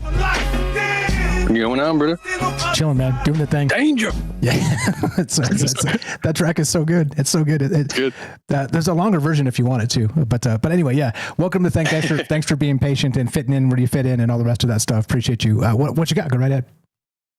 Yeah, great calls, everybody. Great stuff. This was a weird one. I didn't really have a chance to do any research, so I feel like there's like some kind of possible like missing link here that is on the tip of my fingers, but I just didn't have the time to look for it. But just touching on the supernatural abilities after trauma. Shout out James, but I got to mention the X-Men. That's basically how they all get powers. And then in Deadpool, they kind of do it in a really cool way where the guy, he knows that, so he like locks Deadpool in this, like, it's been a while, but in this kind of tank, this glass case where he can like just enough oxygen to stay alive, but not enough oxygen to like catch a full breath, kind of. And it just like freaking out. And eventually like a flip would just kind of switch and his body mutates and he gets all these powers and he can heal and do all this kind of crazy stuff. And you can see the change based on his like physical appearance looks different and stuff, you know? But then the lightning aspect, that's how the Flash got his powers, with lightning, and like metahumans get it from kind of a similar way, like as the X-Men do, but for DC. And you mentioned it already, like the trauma can make people speak languages and hear colors, and just kind of crazy, weird, intangible abilities and stuff, which is interesting to me. Kind of like they're unlocking different parts of your DNA, like Heather was talking about. But as far as the predatory aspect of it, of the trauma, there's the gates. The trauma as acting like a portal and stuff. But first, there's trauma acting as kind of like a beacon. Trauma as like kind of like a dinner bell for one layer of predator, at least like astral predator, kind of like if the trauma brings hauntings kind of scenario, like a trauma is like kind of psychic bleeding, like you're bleeding out in the astral plane, and that kind of brings the astral sharks, so to speak, kind of. And that kind of works like you already mentioned it. If it bleeds, it leads. That's like that happens on a regular level. Like that's all to sell ads. I'm sure at this point an algorithm has figured out some kind of equation where it's like there's something in your house right now that is poisoning your whole family. Find out at 11, and they just know like how like the level of trauma, the level of fear that they say, and the amount of money that comes out the other end. There must be some kind of the amount of like pharmaceutical drugs people are buying during that commercial break in between, like, and just the trauma people are experiencing like all the time, and then they see on the ads on TV all kind of different ways to alleviate the trauma. Come to Disney World, it's amazing. Book a cruise, or are you feeling really anxious? Are you scared all the time? Don't worry about what's going on in your life. Buy this drug and you'll feel all right. And look at this guy, look how happy he is, and ignore the symptoms in the background and buy this and stuff. And I think there's you can actually you can get a real monetary value based on trauma on our level. We see that happening all the time. And then the hate clicks is another level with the AI and stuff, just negative, putting you in this weird fight or flight agita, kind of the way like putting a piece of sand in a clam. That's a trauma for it's rolling in this piece of sand over and over and over again inside its shell. It's probably torturing this thing. But then we open it up and it was like it made a pearl. It's a pearl. And so this trauma, I think, is pearls for corporations, but then also astral sharks and archons and all kind of crazy stuff. What do you think? Yeah, absolutely. Since I'm the D&D nerd, at least one of them locally here in the chat, I'll correct you and say the astral dreadnought. Because, well, yeah, perfect. Yeah. But anyway, that's an actual thing, but at least in D&D. But yeah, I think you're right. And the pearl thing is a fantastic actually description as part of this, because yeah, like that, imagine how that's like how long does it take to brew one of those things? Like a decade or something? Whole life, I think. Yeah, or something like that. And then we're just like, crack it open and cast aside its guts and be like, oh, look what I got, this shiny thing. It kind of feels like we're being used as that. And yeah, it does. And again, so that's a biological sense of this, but it is, again, farming trauma. It's directly physically farming trauma and the physical manifestation of such. But now this gets, of course, spiritual and metaphysical. And so back to where we started, take it wherever you like, but it keeps coming to my mind. And that's why I thought it was important to bring it up again as part of this conversation. We've probably talked about three or maybe 4 times ever on Troubled Minds as part of a whole show, but the spiritual war. Do you think this is what we're actually dealing with? But if you got notes, go right ahead. But that's the question on my mind. So take it where you like, sir. Mm-hmm. I think there is a spiritual war aspect happening with like multiple sides. It's nice to think that there's a good side that's waging war in our benefit, you know, on the spiritual planes and stuff. But I think like to a deer, is a deer going through a war with like a wolf or a tiger or the prey in the jungle, that kind of stuff, like a fish going to war with sharks in the ocean constantly? That's awesome. We don't really have a predator like that that's above us, so we don't really deal with that constant like fight or flight aspect of war.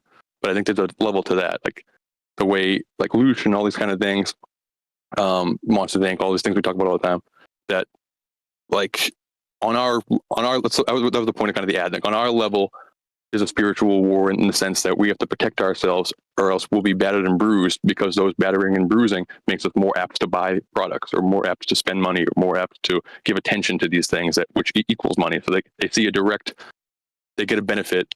They get the pearls of our trauma in that way. So there's a war, like I guess a pearl farmers at war with the clams and stuff, I guess, to that extent.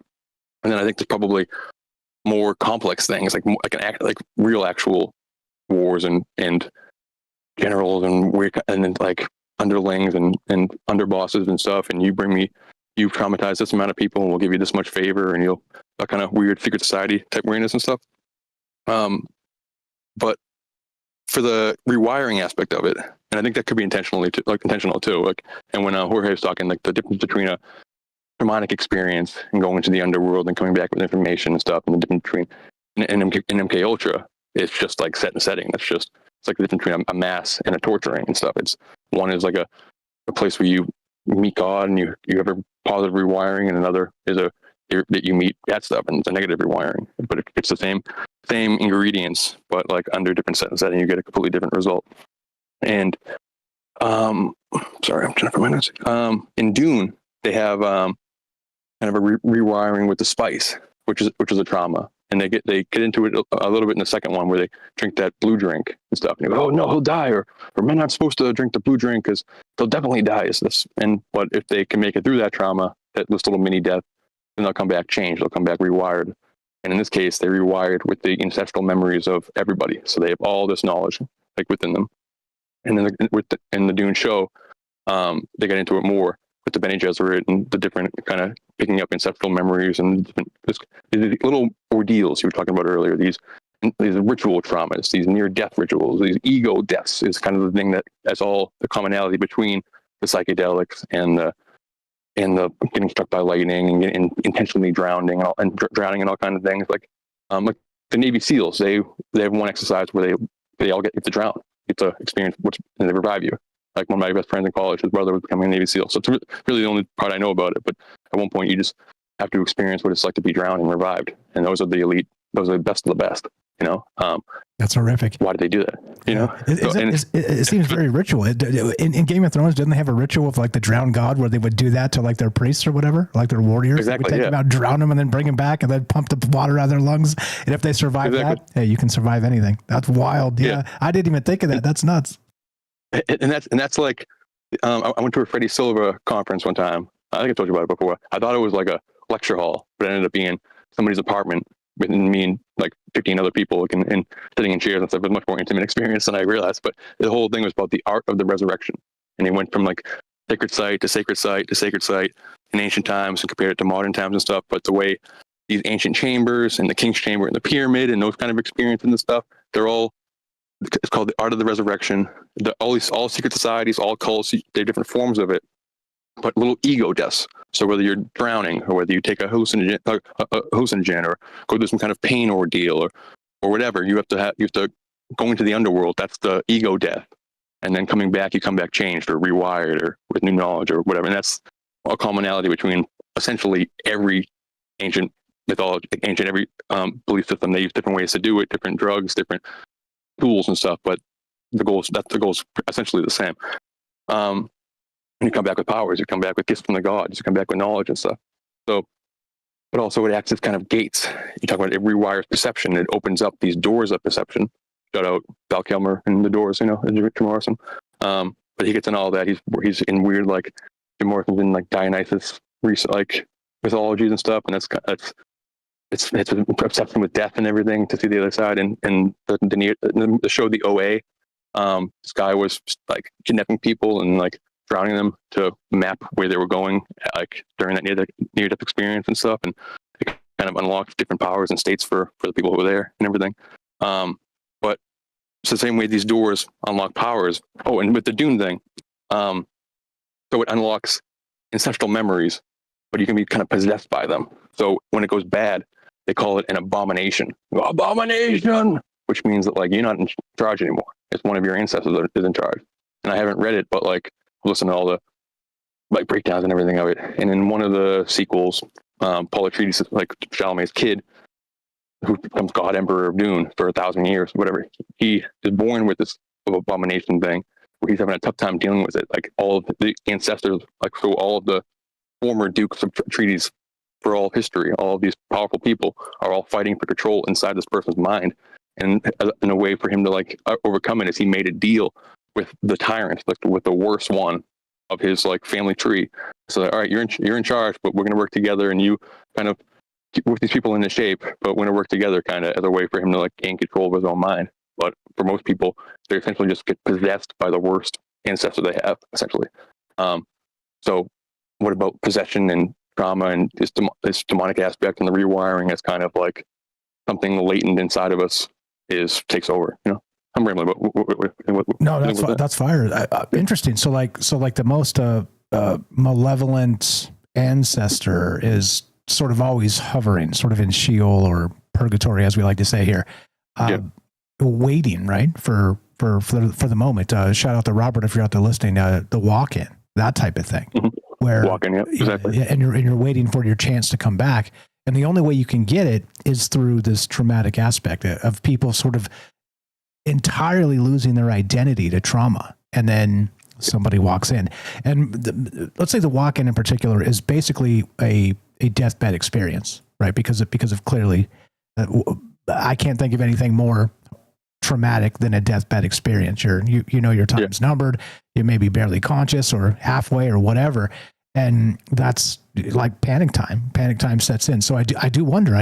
You know, again, esoterically and in the sense of metaphysics and all the stuff we talk about, I wonder if that is sort of the malevolent ancestors hovering in purgatory, hoping for a chance to come back, which also is Lovecraftian, isn't it? Exactly. And speaking of walk-ins, it's definitely like the possession of entities and the walk-ins welcome aspect of like the mass trauma for mass possession, and they're prepping mass vessels on a huge scale because they need entities need bodies to occupy. But for the kind of walk-in you're talking about in this case where it's ancestral, it's kind of the tyrant inside your mind is allowed to grab the reins of the vessel. Kind of Jordan Maxwell is like the leading Manly P. Hall expert. He's like knows Manly P. Hall, or he was like Manly P. Hall's kind of guy for years and years and years. I always have the question in my head: how did Manly P. Hall seemingly know all this thing? He wrote this Secret Teachings of All Ages when he was like 20 or something like that. Like he didn't learn this stuff; he just knew it, and what he knew influenced everything. Manly P. Hall says that he was really sick as a baby, and he died as a baby, but like came back. He didn't need a near-death experience, and he came back as a walk-in. So he came back with like, I forget if he said it was an alien or some kind of person from the future or the past or whatever the deal was, but he came back changed, and that's when he just knew everything instinctually and stuff. So these doors of perception, is it activating our junk DNA? Is it activating ancestral memories? Is it activating like similar to like the Avatar tree? Is it just finding this like the one branch takes control or gives you kind of crazy powers and stuff? Or is it literally opening doors that let these things out into the world? Like, is that what a haunting is some kind of like ancestral tyrant you have? Like ancestral worship is super important for essentially the whole world still. Like America's kind of out on that, but like even like Latin America and like Mexico, and so they have ancestral altars. Like Magic 101, I think is the first thing you do is essentially get an ancestral altar, and there's just the trope of your ancestors are rooting for you. They're always like right above you, right around you. Kind of you just can't see it, and that includes the bad ones, the ones that are rough, and they want. And in Dune's case, they're all literally the elite who want to be in control again. But so these, I don't know. So can I let things in? Can I let things out? These doors of perception, these altered states, and which trauma. That's what the rewiring of perception is doing, opening these doors, it's unlocking these doors, but it's also creating these kind of psychic like cracks in your psyche. And does that allow things to slip in, slip out, or is it the idea of like the walk-ins kind of related to alters? So the MK Ultra alters you get based on this trauma, like your personality is split. And are those all just pieces of your mind? Are those ancestors that are coming and taking control, kind of Dune style, or are those walk-ins like possessive entities and stuff? We are Legion style, where there's multiple things inside of you. But it all kind of like comes back to the Archons things, where or just aliens and demons. They're after your soul. These could all be metaphors for like Archons need humanity to bridge the gap between realms. Something needs us as the conduit to get into here, to get from the lower to the upper to the lower, or the physical to the non-physical, the seen to the unseen, formless, all that kind of stuff. From the dream realm to the real realm. Exactly. And the way they open that door is through the doors of perception. And I think it might be easier and more efficient if they just scare us and get us to open the door that way, or something like that, or not scare us, but trauma. I'm running out of time, but just real quick before you go, you mentioned the. What was it? It was so good. Oh, the generation stuff. No. Actual, we're supposed to respect our elders for all the good reasons, right? But then also there are generations here in America right now that want to bury the boomers because, alive or dead, they're like boomers are the devil. Because again, it's a more division in that generational trauma, because we're not supposed to revere our elders anymore. We're supposed to hate them. We're supposed to loathe them because they brought us to this point where things are horrific. And like, once again, MK Ultra for the masses, and it's absolutely real, in my opinion. Wow, brother. Great show. Thank you. Great call, everybody. You're the best. Appreciate you. Derek in Massachusetts, we love him. That's the Night Stalker. And please go give him a follow. Link's going to be in the description down below, troubledminds.org/friends. Scroll down. It's alphabetical. It says The Night Stalker. And please go give him a follow. He's got a YouTube channel, and it is fantastic. As you can tell, he's a very smart guy and tuned into this stuff. And that's exactly the point. What do you know? We're talking the spiritual war. We're talking walk-ins. We're talking all manner of things. Be right back. More Troubled Minds coming up. We got Theo and your calls as well. Don't go anywhere.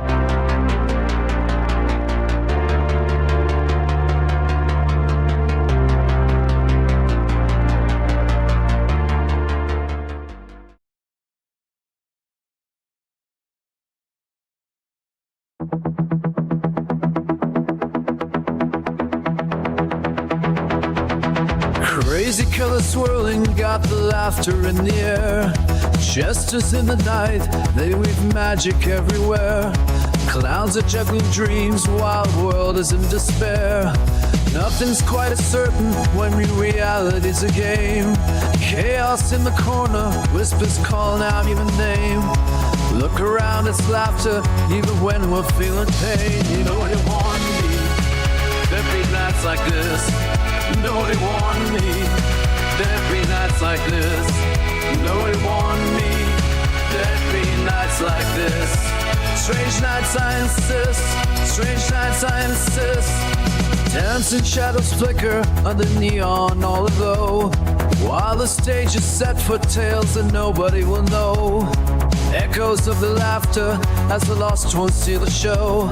Life's a playful circus where the chaos takes a bow. Joy and sorrow blending in the rhythm that we vow. Join the ride of madness, it's the only way for love. Nobody warned me, there'd be nights like this. Nobody warned me, there'd be nights like this. Nobody warned me, there'd be nights like this. Strange nights I insist, strange nights I insist. Twists and turns and shadows, laughter in the night. A tapestry of madness, dancing with the light. Fools and fun were woven, chaos in our stride. Embrace the wild, let the laughter be our guide. Nobody warned me, There'd be nights like this, nobody want me. There'd be nights like this, nobody want me. There'd be nights like this. Strange nights I insist, strange nights I insist.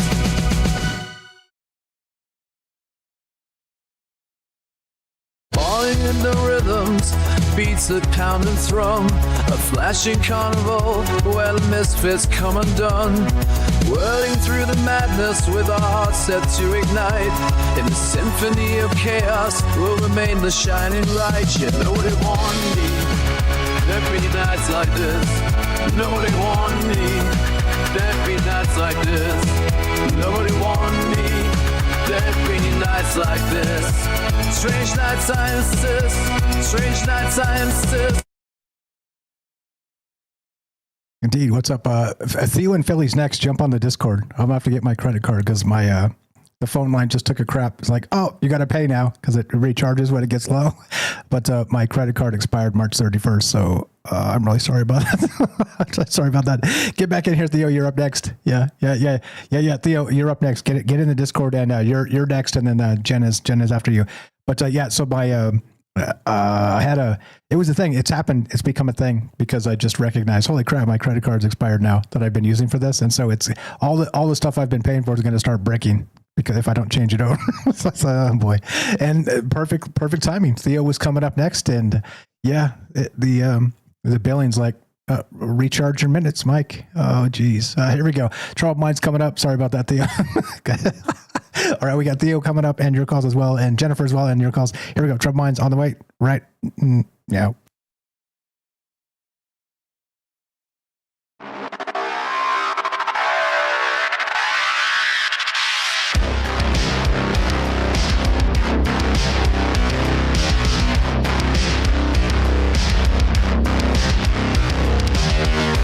Welcome back to Troubled Minds. I'm your host, Michael Strange. We're streaming on YouTube, Rumble, X, Twitch, D Live, and Kick. We are broadcasting live on the Troubled Minds Radio Network. That's KUAP Digital Broadcasting. And of course, with our friends down there in Auckland, New Zealand on 88.4 FM. Tonight we're talking neurological borderlands, I'm calling this. Modern supernatural predation. Yeah, that means possession. It means exorcism. It means how do we exorcise our demons, not just here in the moment, through trauma or the traumatic aspect of being a human, which is wide and varied, as we were talking about. First responders have it the worst because they see horrific things on a daily basis. Even if you never end up shooting at people or getting shot at or, hand-to-hand combat or whatever, you still see imagine being like an ambulance, just a driver. You're going to see horrific stuff because you're racing to it as fast as possible. And you're there first. I'm telling you, it's one of those things. Like I said, I feel as if I'm a hobbit of the West, and I feel that I've been shielded by heroes that don't get enough credit. And it's incredibly important to me to point out that look. We couldn't have a show like this. We couldn't have a conversation like this if not for those folks that have gone and broken their minds, their bodies, and their souls for this Shire in the West to exist, with all the warts, all the bad stuff involved, which there's a lot of bad stuff too. But I'm not seeing bodies on the street. You get it? Yeah, we're talking trauma tonight. So the body remembers. Trauma leaves lasting biological imprints, and not only that, sort of generationally through epigenetics, and even immeasurable as yet. We don't even know the consequences of this, or the full consequences of this. And so the question in my mind is this some sort of, not just MK Ultra for the masses or mind control like we always talk about, but is there an actual spiritual war happening? A lot of ways to look at it, a lot of ways to consider these things, and it's okay. That's the whole point of this, is recognize there's a lot of things in play that people don't really tackle directly because it's complicated. I don't care. It's complicated. Let's talk about it. What's up, Nick Rivera over there on Kick? How you doing? 702-957-1037. Click the Discord link. Phone line is down. Sorry about that. It's an expired credit card. Completely my fault. Don't worry. My credit score is fine. Everything's good. But sorry about that, Theo. Theo and Billy, welcome to the joint. You are on Discord. Thank you for popping over mediums. And yes, literally like a mere 90 seconds before we were going to put you on, my credit card expired or whatever. So welcome to the joint. However you sir, go right ahead. Oh man, can you hear me? Yeah, loud and clear. You sound great. I'll get it fixed up so that won't happen next time. Sorry about that. Oh yeah, no, I was just like worried, like, oh my god, what did I say last time that would have pissed Mike Strange off so much? That he would just drop my phone call. Nah. Hey, just quick advice on that. Everything's not personal. Promise you, it's not. Sometimes, yeah, I know, but like, sometimes it's one of my like, bad habits of taking things like personal when they're obviously not directed at me. Just a reminder to everybody. It's a malady we all have, but yeah. So it's a credit card thing that we because I was doing my taxes yesterday, and Mrs. Strange and I were like, wait, what is? How come? And we're like, because that's why things are breaking. And I didn't think it was tied to this until it was, and so you're the victim. Welcome. You've got a little bit of troubled minds trauma packed in now. Welcome to the joint. What's on your mind, my friend? Go right ahead. I just kind of wanted to talk about the opposite of what you're talking about when you kind of have that spiritual trauma and it doesn't change you at all. Have you ever felt that or thought about that? I'm not sure what you mean. Well, no. So like I've only had like, I would say 2 truly spiritual experiences in my life. One of which I think I've told on this show before. But where like I encountered like a shadow entity or a hat man. And it just, in that moment, it really did feel like it was so spiritually changing. But, it happened probably like 10 years ago, and reflecting after that, it really didn't change me at all. That So I kind of question, like, I don't know, did I learn anything from that? Well, you're here. It made you a weirdo, that's for sure. So, I mean that in the best way, of course. Kind of a weirdo before that, but like, it was just an experience where like I felt like such a complete certainty of evil in the room, where it's just like that there is an entity inside of the room that like absolutely hates you and just wants you to suffer and hates your guts. And I just kind of took that and I was like, that kind of fits into my worldview already, like. So I kind of feel like I just like didn't learn anything from that. Well, you're talking about it. So, I mean, that seems like there's at least some learning there. And so the point here is that the biological residue of trauma is that it's something we don't notice. Like we tell ourselves that, there was no effect. That was a really weird thing. It was a moment in my life, pivotal or not, like however you see that. It certainly sticks in your craw, sort of as I like to call these temporal inflection points. Personally, but then also they're saying in this article, again, the links in the description, Neuroscience News, they're saying that there are lasting biological imprints, actual, measurable, that trace back to these moments, whether you actually conceptualize it or not. And so it is part of who we are. And it's wild. It's wild. Yeah. I don't know. Thanks for bringing that up, because I have a hard time when I kind of get locked in looking at different aspects of this. And there's also too, by the way, sort of that religious ecstatic version of this. We've talked about that in the past. And Michael W. just put his hand up too, so he'll come on after Jen, and I'll ask him about that. But it's it doesn't have to be negative. Is there a possible, let's say, flip the negativity on its head, negative trauma built into our epigenetics, and some people just bounce around like they're charmed, like living a charmed life? You know what I'm saying? Is that a thing? I would guess it would have to be, right? I mean, perhaps, but I just think that there's always just going to be I don't want to curse, but like I'm like a just a douchebag, or sorry, no, I shouldn't curse. There's going to be somebody out there to get you no matter what, and it doesn't matter if it's in like this spiritual realm, the political realm, or any other realm. There's just always going to be a guy out there who just like doesn't like you and wants to feed off your suffering. So it's probably best just to not worry too much about him, like. He's gonna be there no matter what, and I don't see why it should be any different from the guy you work with at your job versus the entity that is attempting to haunt you at night. It's just there's always going to be haters, just haters gonna hate. You got to ignore the haters, real or metaphysical? That's just the way this goes, doesn't it? I like that. I'm going to work that into a t-shirt somehow. And I love the thought. And I think you're right too, by the way, on that. It's sort of a protection spell a little bit, like Dave Lovegrove of Viking Superpowers was talking about. He had sort of that moment where he was kind of, like, listen, whippersnappers, you don't want to try me. And he had like this protection spell, or sort of something that changed their mind, because he was able to have the fire in his eyes in a moment. And, you don't want to know the darkness that's in me type of stuff. And you didn't have to lift a finger, but they backed off and were like, okay, it's cool, man, or whatever, right? Whatever happened. And it's an interesting thing. Again, the mental aspect of being a human, and how sort of that, whether it's ego or ambition or whatever it is, or anger or trauma, whatever, can manifest in a moment and take over everything. It's a wild thing to consider. Yeah, I dig it. What else you got, sir?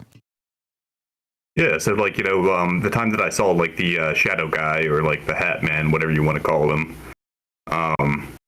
that was like, like a time that I was like completely sober, just like happened out of the blue. The other time I saw something, I took 10 grams of, let's just say, like, I ate some bad mushrooms or whatever, but like I saw like an entity that was completely like parasitic, but like I looked at it and I was just like, this guy is kind of feeding off of my sadness and misery. But he's not a bad guy. He's just like kind of like eating a really delicious sandwich, like I eat delicious sandwiches all the time. Like, he's not bad. He just has to eat something,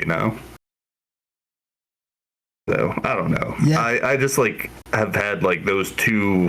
I think those are the only two like real like spiritual experiences that I've had that were kind of profound, but both of them kind of left me like a little bit like it's just, it is what it is, Yeah, and that may well be very neutral, and you're like whatever, and maybe not. As usual, like these are the types of things that are as yet immeasurable, which is why this is Toes in the Ocean, this article here, saying, look, we can measure some of these things even if the person's not affected by it. So that's one of those bizarre control mechanisms I'm always talking about that really play a massive part in our lives that we don't even recognize. We cannot really explain why we are who we are and what we do. In some cases you can sometimes, but in other cases you can't. And it's odd. You're like, you ever had a thing where you acted out weirdly because of a social pressure or something, and then afterward you're like, why did I do that? Why did I say that? Why did I act like that? Because that's not me. It's not my demeanor. It's not who I am. But something came out of you that you didn't expect. It's I don't know. It's complicated being human is basically my point. Yeah. Yeah, I definitely try not to act out or hate on anybody, I can't control anybody else's actions or emotions. I can only control my actions and emotions. So I think it is kind of important just to not hate on anybody, even if they are actively hating on you or like psychically, parasitically feeding off of you. Just people got to do what they got to do, and I can't blame them for acting within their nature, like their natural bounds. They're supposed to do that, so let's not get too mad at them. Yeah, well, again, sort of that the spell, like the ignore spell. I put you on mute on accident. I don't have to listen to you ever again. That's it. Whoever y'all out there, I know there's haters, but guess what? Like the second you're like, wow, this guy's a whatever the hell, and tries to get a response out of me. You know what the response is? Mute.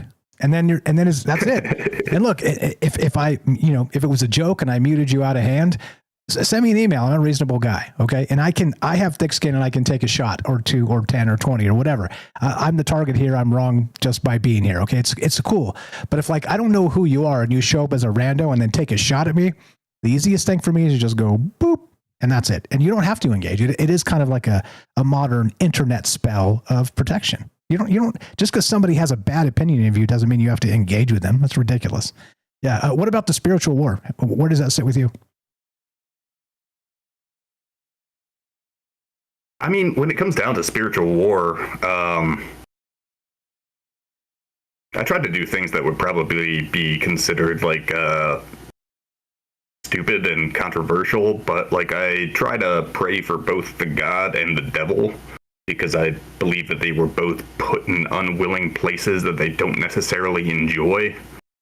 Like, I don't want to have, like, you know, omnipotent power. That would be just crazy and insane and really just awful. Like, just being able to control everything all the time. I think that the only way that I could possibly satiate my boredom with that would just to be to, like, you know, create a bunch of creatures and give them free will just to watch them. But, you know, the devil, Satan, or whatever evil source it is, like, I don't think that anyone really chooses to be evil, even if it is, like, the embodiment of evil. Like, so I do occasionally try to pray for both the God and the devil, but, you know, I think we're all, like, in a situation we don't really quite understand, and everyone deserves a little bit of understanding. Grace. Not to say that I'm a saint, you know, like, I definitely say some terrible stuff on Twitter sometimes, but, you know. You're not the only one, brother. I've popped off too, and it's I don't know, it's weird, right? Like, people just try and get a rise out of you, and if you take that bait, then you're the knucklehead, because they're dishonest actors, they're bad faith actors, and so if you find you could spend your entire life. Try to bait you? Oh, hell yeah.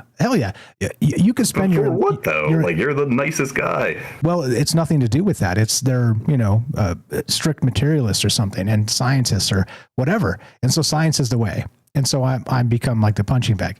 But again, like I said, it's okay. I don't listen to that stuff because I'm like, look, I understand why you would be mad about the things I do, but I don't care. Like, beep, gone. Like, call me and tell me, and we'll talk about it, and you'll find out that I'm a reasonable guy.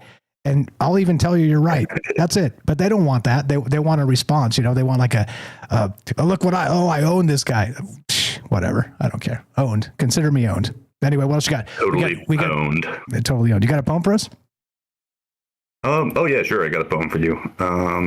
Love to hear it. All right, you guys ready for this? This is kind of based off of the chat that we had on Rumble earlier too. But this poem is called "I Felt the Laundry Dry." Brown and red and stained bright white, I went to do my laundry at the perfectly reputable laundromat in the middle of the night. They told me this would be a liminal space, but as I folded my underwear, it became apparent it was a non-Euclidean place. My cottons began to grow to monstrous proportions, as my girlfriend's most expensive bra had the underwire twisted into "she will definitely yell at me" distortions. The shapes and geometry of the linens gave me shock as I watched an old leprous woman shuffle by in her Crocs.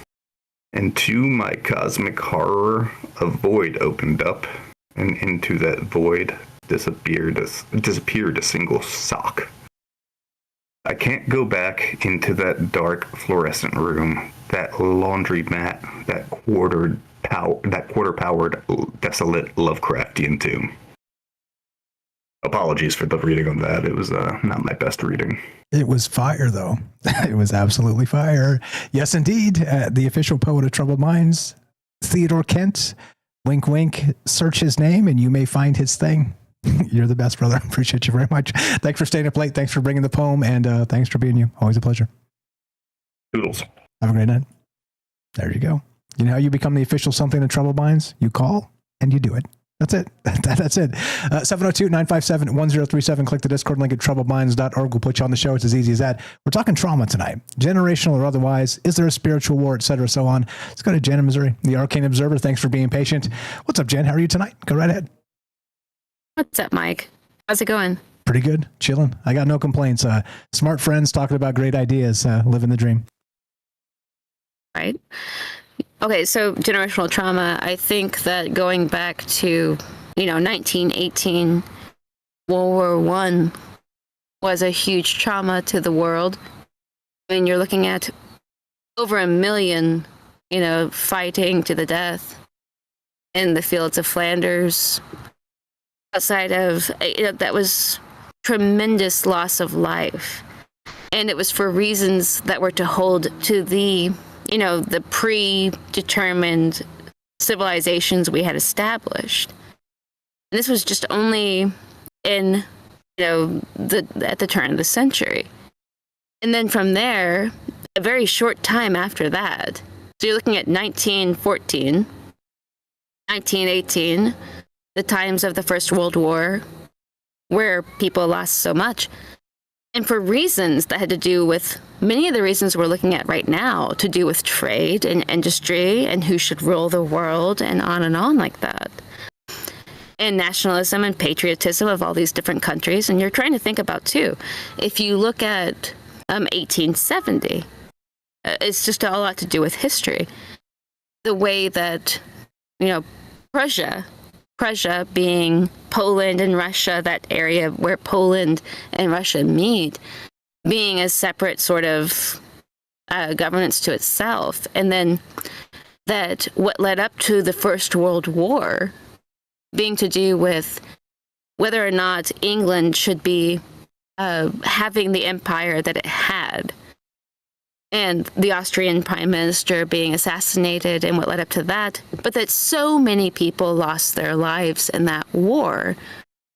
And then, you go into World War II, which they could have never foreseen that there'd be another world war of a similar escalation where more millions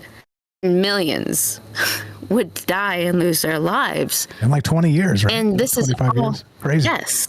Yep. In a very short span of time. And then you have the offspring of the generations of those that experienced the trauma of that. And how tremendous that was in particular. And so then I think that the world did change a great deal. You had the influx of, during that time, businesses coming in, the industrialization of entertainment. So you had a shift going into music and theatrical things like Hollywood in the United States and around the world. This sort of, all of that was taking the place. Well, many men and women had lost their lives in tremendous amounts of death. And replacing that was a new world, as it has never been imagined. The concept of one world being introduced, and that concept, whereas before that there had been many different nations, and the way that they saw themselves as something that was more independent than what we would see with world trade as it began to grow. In the 90s, you saw an influx of that. But in the midst of all of this, creating this one world sort of idea with UN and everything else. And I know this is not conspiracy. This is literally the way that the world went after the world wars.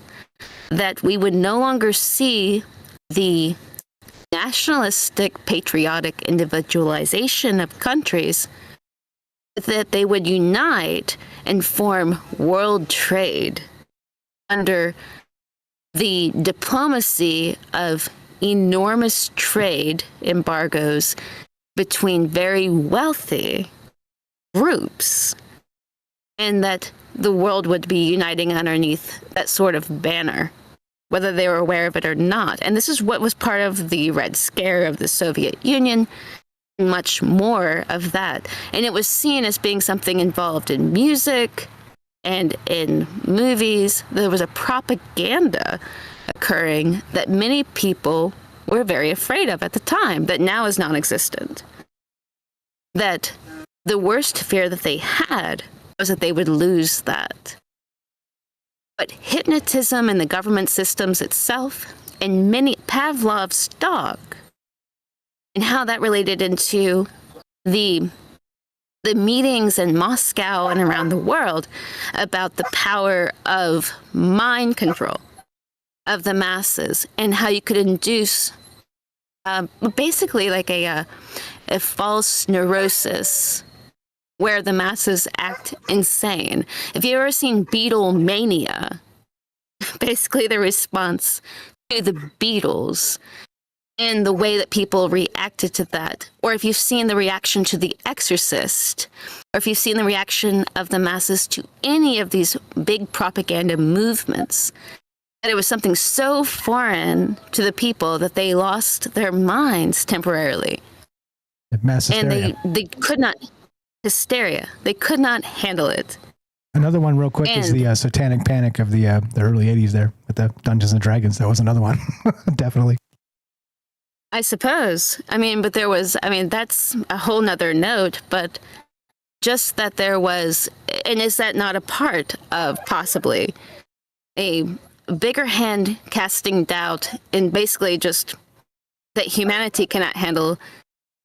It was hypnosis and mass psychological beratement from just the normal course of action that they had prior to that had become unstable, an artificial neurotic state. And in the mental health crisis, you can see from the 1940s going forward 8 years from there even, the increase in mental health issues and just that became a huge priority. And now you can see that mental illness is something normal. They are describing it as being something that is typical, that was not explained before. And thank God for the outreach of the hand of the mental health, because that is the only way to deal with the way that society is completely shattered by, I'm sorry, but I do think that it has to do with the millions and millions of people that died in a war that now these people today, and most of the generations today, even though this is only 60 years ago, do not, well, I guess 80 years ago now, but even that close type of generation do not even know what happened.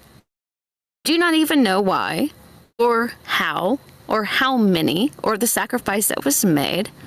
It is incredible, and it is lost to history. Yeah, it's been washed out. And the whole point of that. Just real quick, we're out of time. As you know, you're a radio pro. You're welcome to stay after the break. You tell me. 10, 15, 20 seconds. Go ahead. I'll hold on a little bit longer. You're the best. Appreciate it very much. Jen in Missouri, the Arcane Observer. I'll be right back with her. She's got a fantastic point. And I think there's a lot to this, not just generational trauma, but how it's been weaponized against us. Think about it. Do we remember the sacrifice of millions? Or do we just go, that was an anomaly in humanity. Let's do this and forget all that. It's weird, right? 702-957-1037 is the number, but it's broken. Be right back. More Troubled Minds coming up. We got Jen. We got Michael W. Enoch on your calls as well. Don't go anywhere.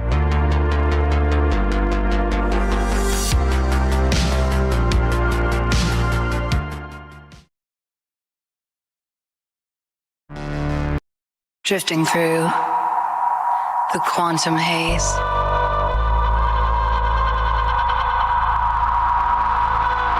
Mind entangled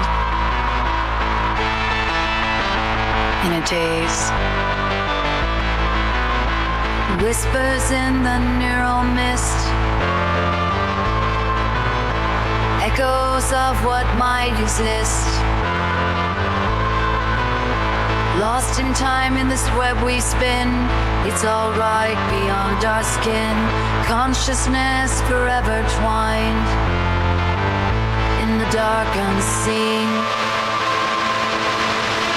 Quantum dreams, we're all connected.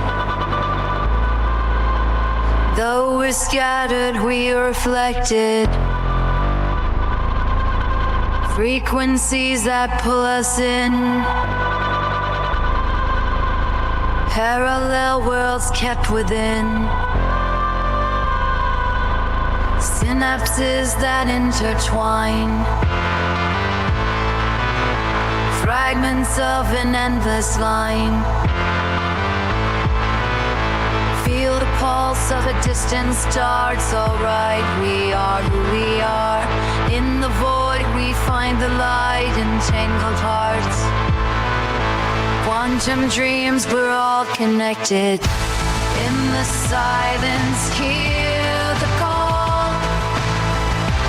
One by one we rise and fall. Quantum minds forever near. In this world so clear. Quantum dreams, we're all connected. Though we're scattered, we are reflected.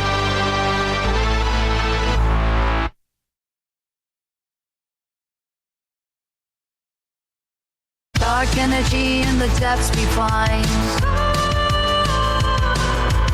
Mysteries of the human mind. Particles that drift afar. Whispers of who we are. Hold the thread of the great unknown. It's alright, we are never alone. Flow through time on currents thin. Universe is found within. Feel the echoes of the past. In this moment, futures cast. Through the veil of the space between. It's alright, life's a lucid dream. Indeed. What's up, guys? Hope you're well tonight. Who'd I miss? Daryl, I see you there. Jeff and Wisco. We got Enoch coming up. Herschel, I see you there. What's up, Sonia? Nathan, Joey, I see you guys. Dawn, Michael W. Hope you're well. If I missed you, just say hi. I'll do my best to say hi back. It's a little late in the night to get everybody, but if I missed you, don't worry. I'm thinking about you, and I hope you're well. Here we go. Trouble Minds coming up. 5 seconds. We got more from Jen and Michael W. and Enoch and your calls as well. Here we go.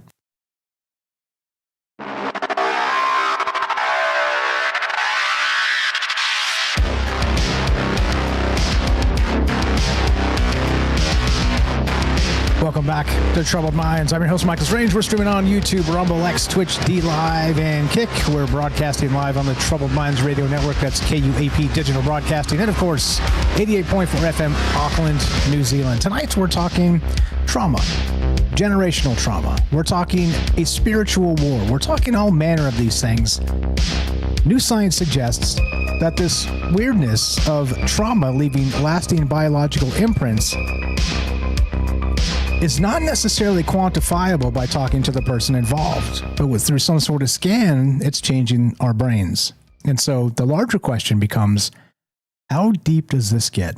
And how wild is it? And Jen, welcome back. We were talking about World War I, World War II, this mass sacrifice of these millions and millions of people. And what does it look like in the modern day? Go right ahead. Welcome back. Thanks for being patient with the break there. Thank you, Mike. Yes. What do we do with it? I mean, what we're looking at right now is generations of people. At least, I mean, this is not just here in the West; it's worldwide. The impact of all of this, and in fact, in the rest of the world, it may be even further back than that. But the immediate sensation that we're having in the Western world is that, you know, we have is the price of peace. And going into that about, you know, that people should disarm, and should the world disarm and war no longer be a thing? It's the whole, that's the conundrum, because should society now, what has brought us to this point was the biggest devastation that we know of in modern history, that only, you know, less than 100 years ago, that so many millions and millions, just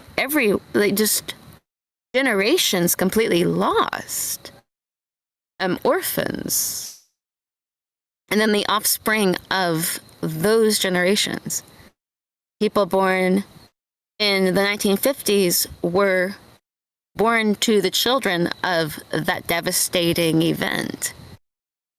And then that is so close to us now. And there was such an immediacy to replace it of what should replace it. There were no winners or losers in that war. The whole point might have been, that we come to where we are now, that we should replace society with that we need a world congruent society. Now that sounds like propaganda, but it is not much different than the propaganda that they were faced with that started the First War. The First War was about whether or not England should even have the empires that they have. I mean, we can go on and on about history, but the introduction that we should, the annihilation of it and the offspring of those annihilations, that is what we have today. And then we have a new world way that is bent on what they were so terrified about. They were fighting those wars because they were so terrified about the concept, for a reason, that we would have a government system that would encompass the entire planet, and it'd be in the hands of whoever that is, whoever those groups are. And they were typically the people who were ruling the monetary systems and the trade systems. And it wouldn't be to do with local government, but it would have to do with the financial systems. And you take that all the way up to the original fear of the Soviet men, the new Soviet men of the USSR. And if you look at that, you were looking at the transcendental, transhumanistic perspective. And so that, entering a new eon, a forced fast eon of mankind, a transcendence that was not natural, but it was initiated through the sacrifice of millions. That they bend their will to this is what it looks like to me. And there was not a lot of, was there a choice? They could not have imagined the world we are in today. They were fighting for the world that was behind them. So I just wonder, about the hypnotic state and the motivations of those individuals who have moved the new world forward. There are ideas that through manipulation of media and music and things like that, that there's hypnotic palpitation, 82 beats per minute. You'll find that in much of the music. And there's just so much in the way that we in the pacifist way that we are. And just annihilation of the, I guess, what would you call it? Anything standing against it. And then you have generations coming up. They were saying back in there was something called the Children's Record Guild. The Children's Record, it was productions or reports or something like that, but it was a subscription, basically, and monthly in the United States this was put out. And there were these records that were put out. And it was said by hypnotists that were, studied in this, that there was an actual beat and percussion and everything that was designed to be hypnotic. And the same thing and this was put across through Parent Magazine, and it was heralded as being, the new age of music for young minds, the first of its kind. And at one point, there were 1 million subscribers to this in the United States that were buying these records, essentially. But that this was it was a massive programming. And then the idea that still is in operation. But all of it, Pavlov's dog and Pavlov himself, speaking in Moscow about mind control of the masses and how if you could program an animal, you could program a person. And that you're looking at, nothing we can do about it now, but then at this level that... Well said. He wasn't the only one either. There's a lot more than that.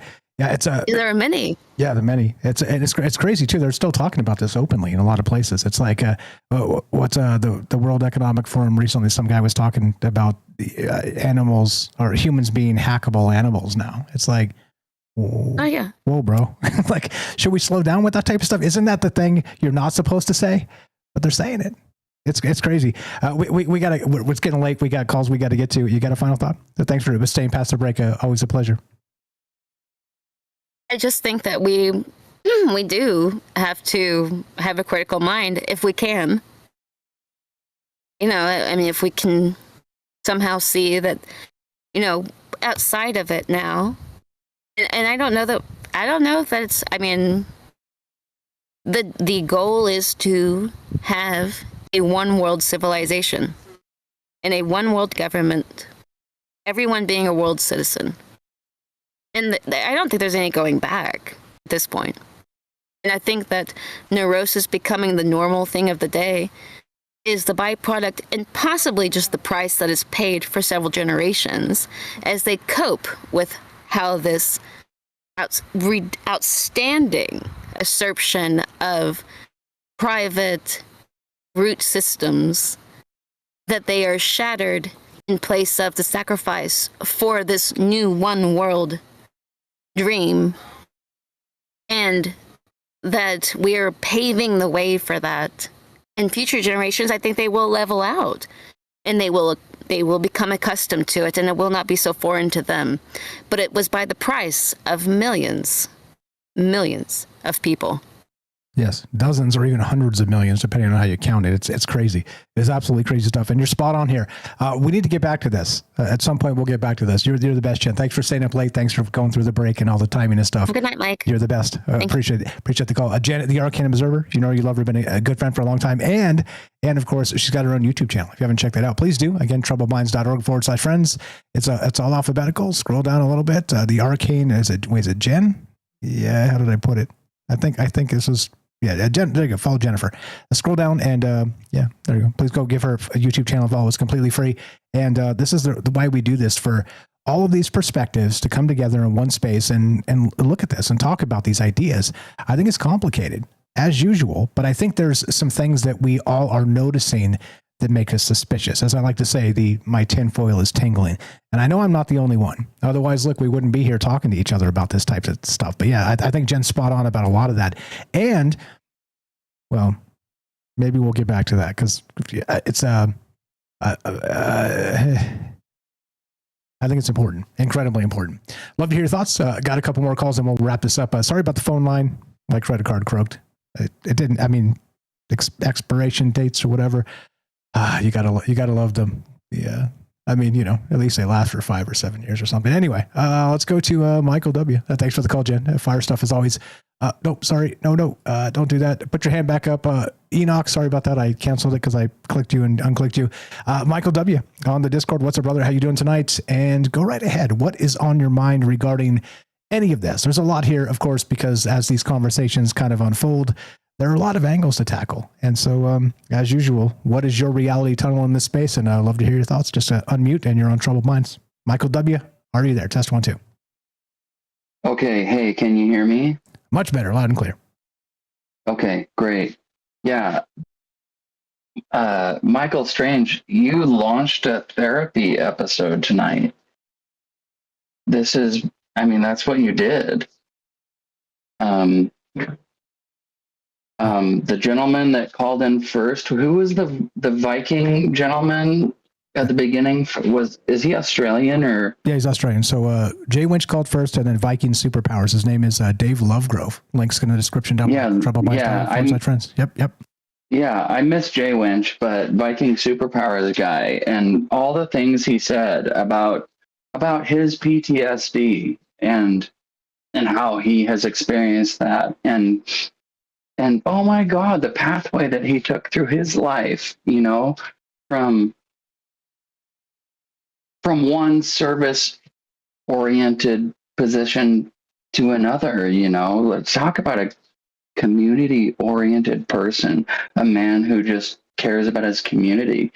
Oh my God, that guy inspired me just listening to him talk tonight.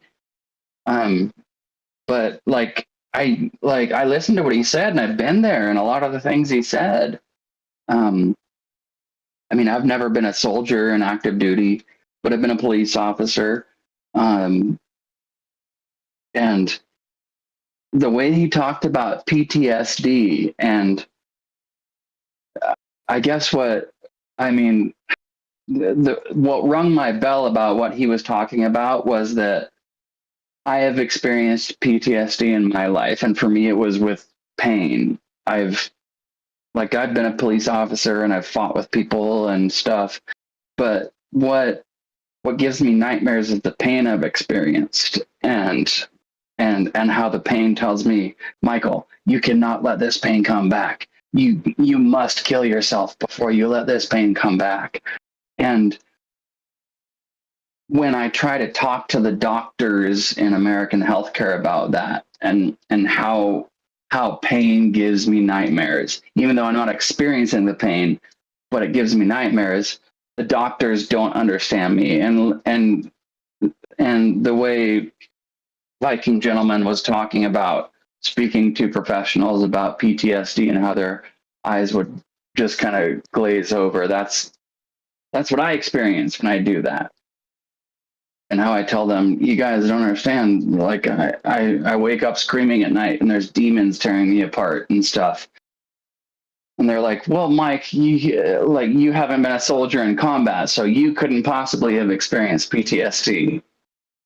And I struggle with that in our American medical system. And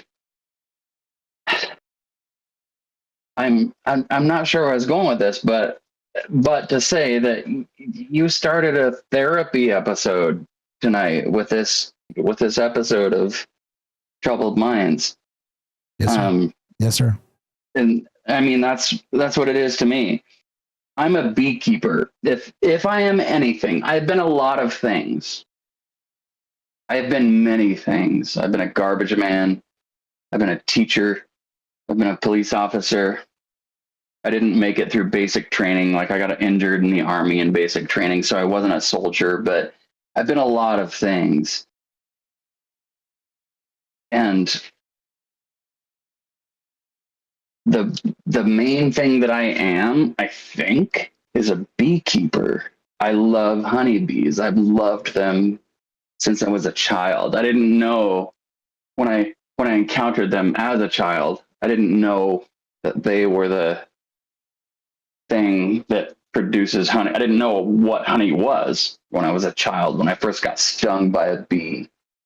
When I was a child, I remember being a child and I don't know how old I was, but it was single digits. And I remember the sunshine and laying in the grass in the yard, and all of a sudden a terrible pain in my arm, and I started crying, and I ran inside and told my mom, "Owie, it hurts," and then instantly she realized that I had been stung by a bee. And she took me outside and explained to me what happened. And frankly, it makes me cry to talk about it because it's such a profound thing in my life. I'm a beekeeper, but she explained to me, there's a little insect called a bee, and it just stung you because you kind of smushed it when you were laying on the grass and you rolled over on it. You smushed it and it stung you because it was scared. And that's when I fell in love with honeybees. And to this day, I'm 43 years old. I'm a beekeeper. That's amazing. Honey. I mean, bees are an amazing insect. Honey. I'm not sure where I'm going with this, but I'm going to keep going with it. Bees are an amazing insect. They function on chemosynthesis, and honey is a profound item.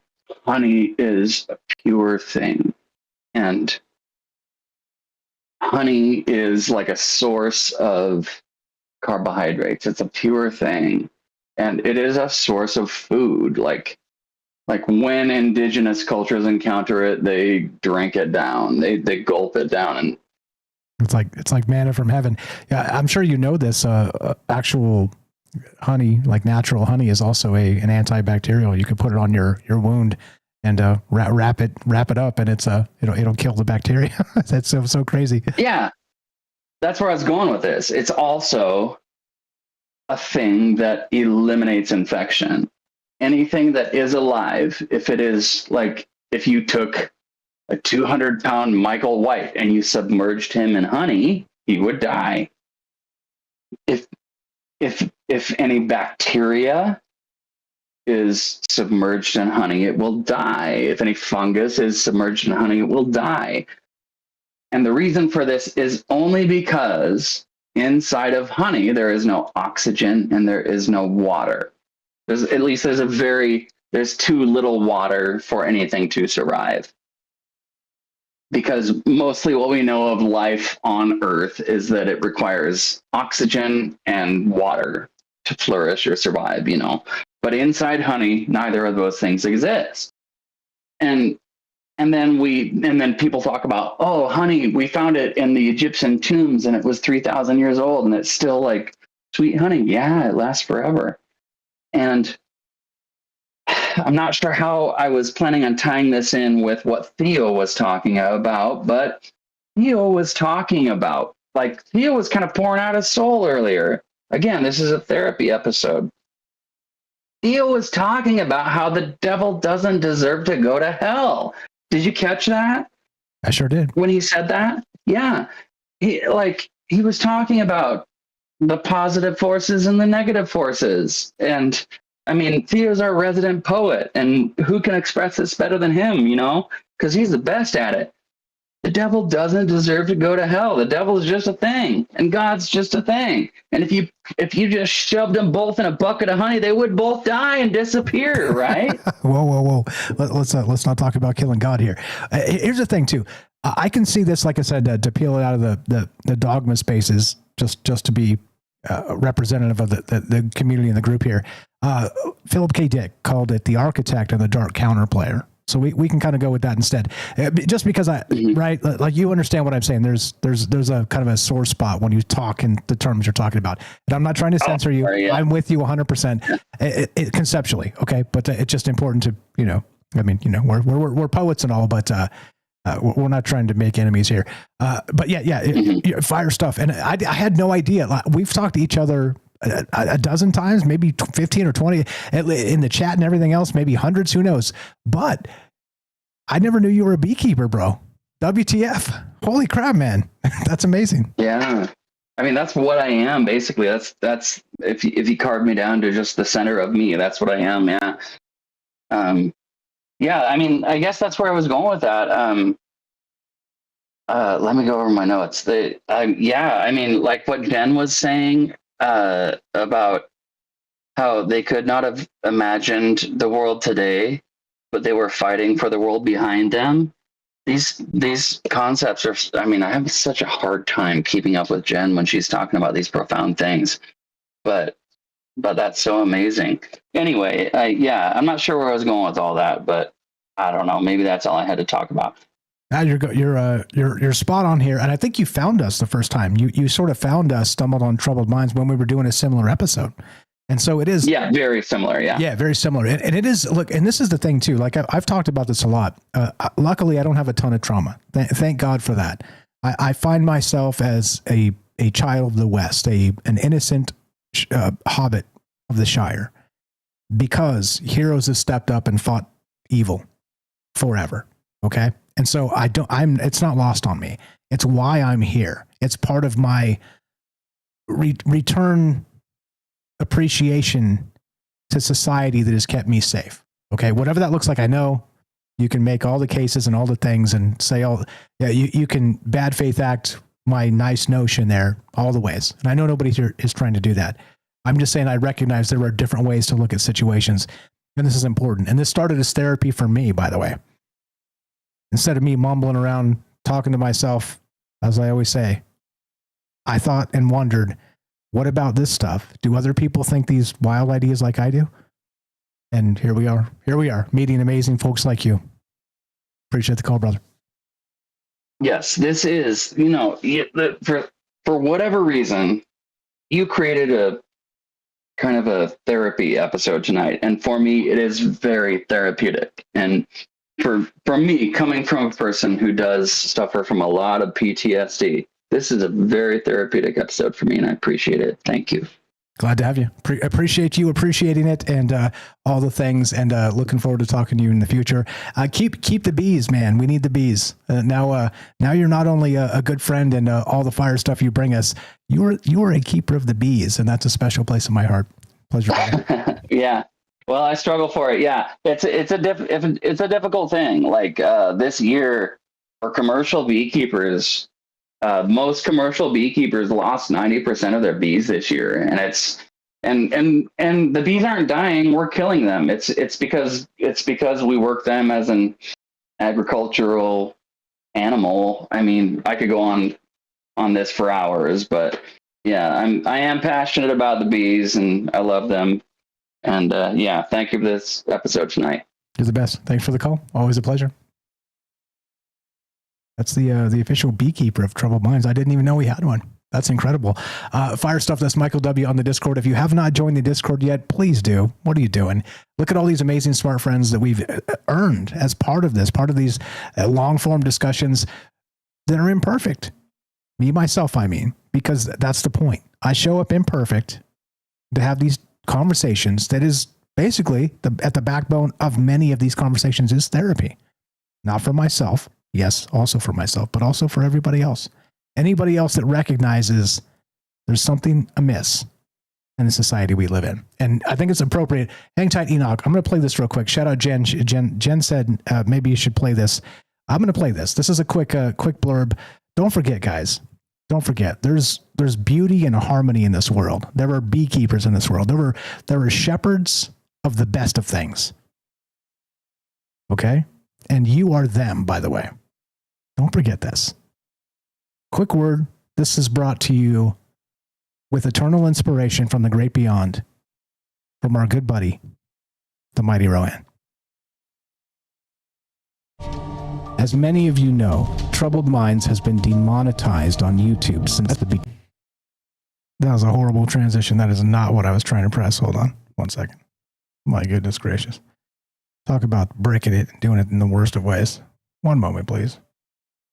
Hold on. Let's see. These things are... Oh, yeah. Sorry. This is what I meant. Paul, we miss you. If you're struggling with thoughts of suicide, you're not alone. Whether you're in the US, Canada, the UK, or the EU, help is available. Suicide is a permanent solution to temporary problems. Reaching out is a sign of strength. Call now. If you or someone you know is considering suicide, please reach out for help.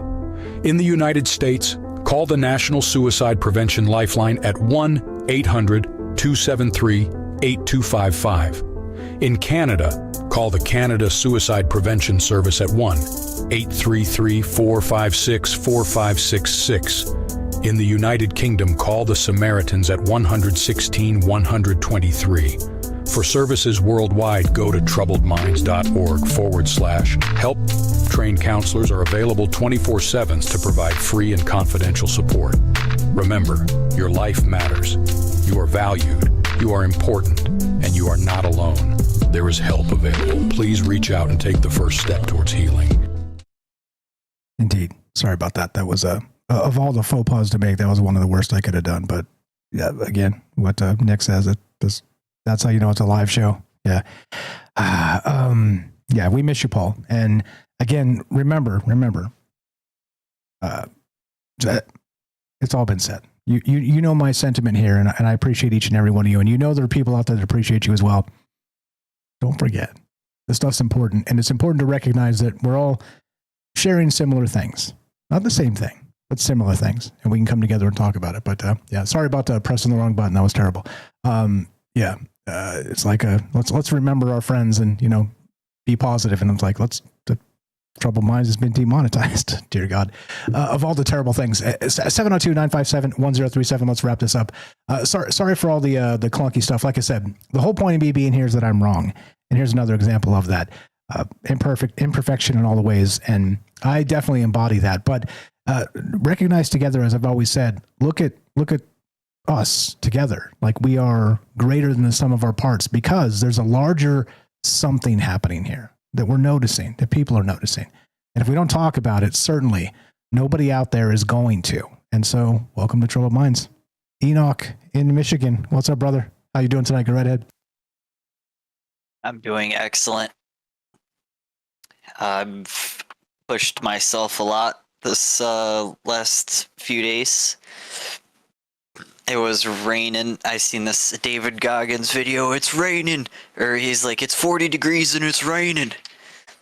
While everyone's inside, getting comfortable, I'm outside enjoying life. Something like that. It motivated the shit out of me. So literally within a couple days, I was like kind of reciting what he said there.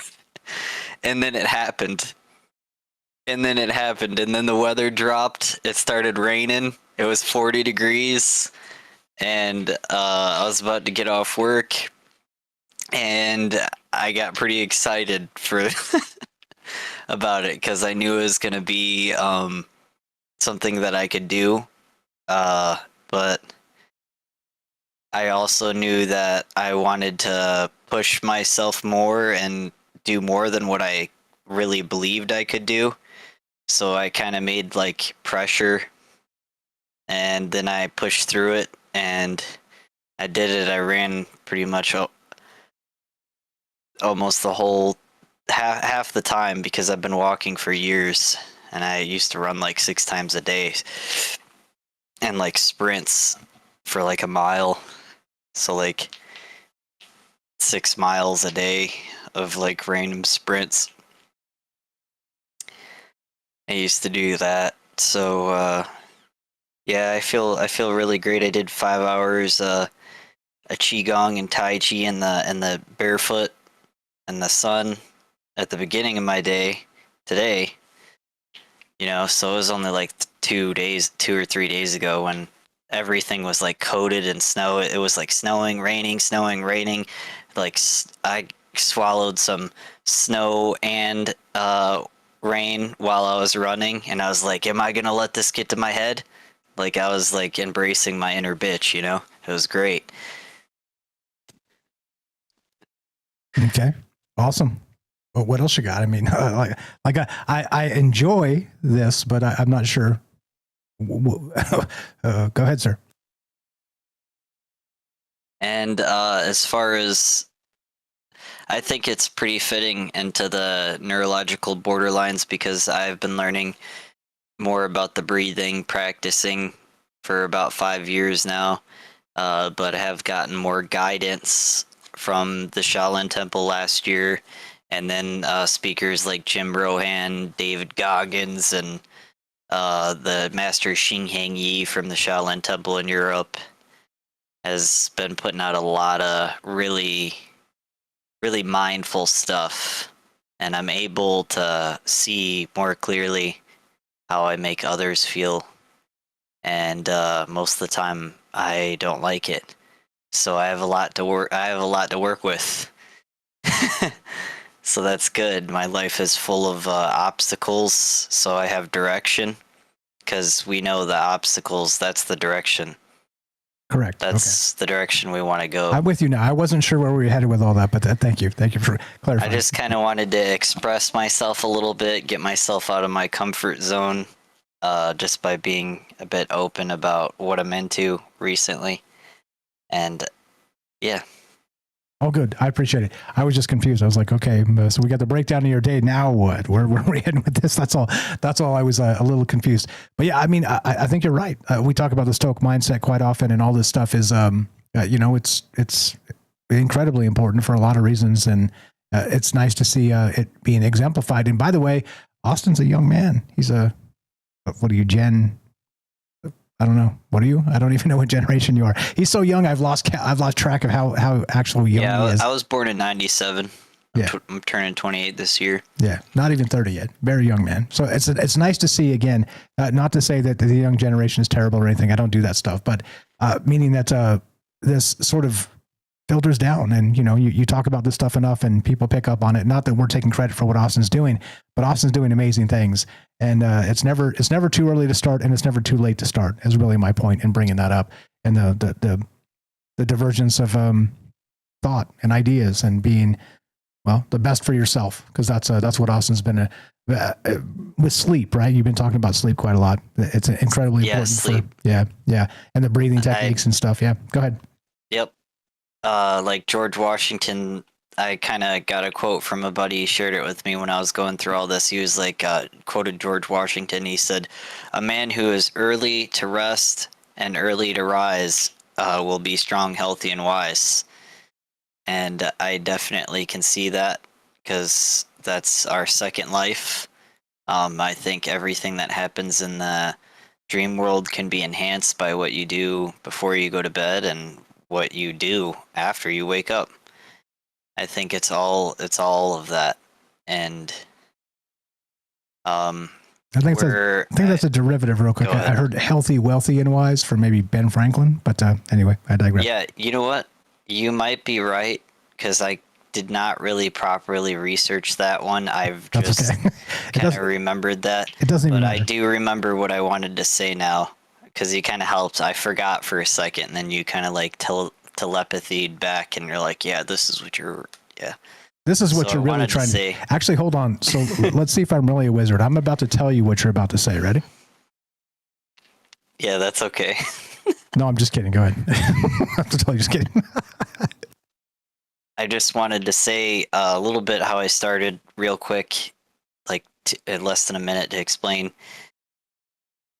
It was 3 years. It was about 5 years ago. Yeah, the lockdowns. Yep. As when I started, a little before, a little after, as when I started this.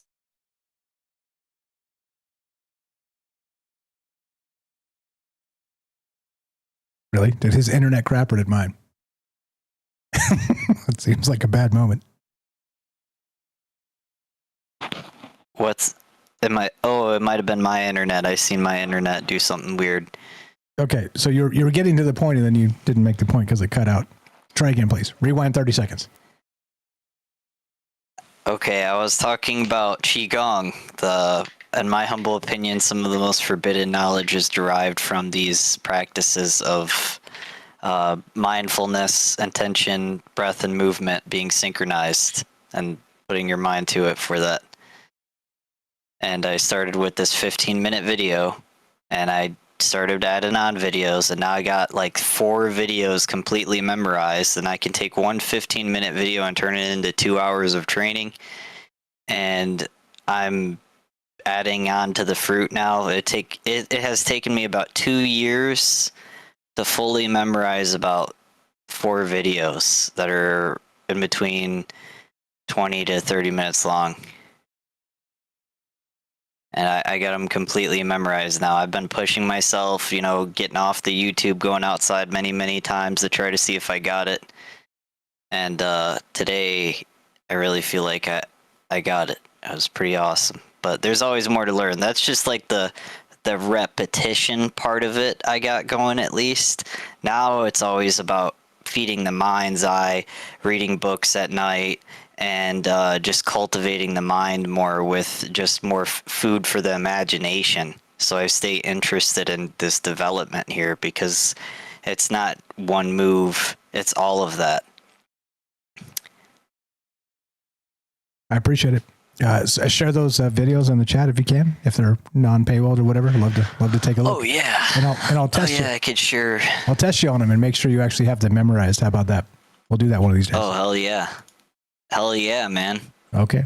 Hopefully I get to demonstrate outside, but if not, I won't be a baby about it. I enjoy this stuff. I really do. Right on. Appreciate it. It makes me feel great. I'm glad to have you. I'm gonna drop the whole. I have a whole thing saved for it. One message. Could post it in here. Appreciate that. As I would expect. In order. In order. In order of how I've been practicing them too. And the last one I've been picking different stretches and power workouts, mixing up. I think push-ups and pull-ups are like the ultimate workout, honestly. Out of any workout that builds muscle, you do that and mix in that with anything you do, and it's just like great.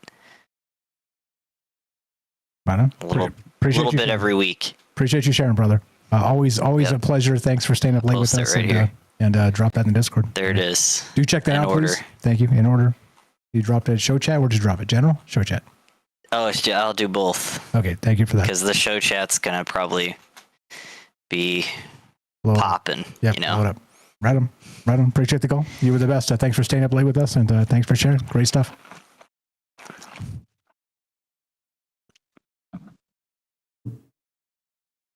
Easy as that.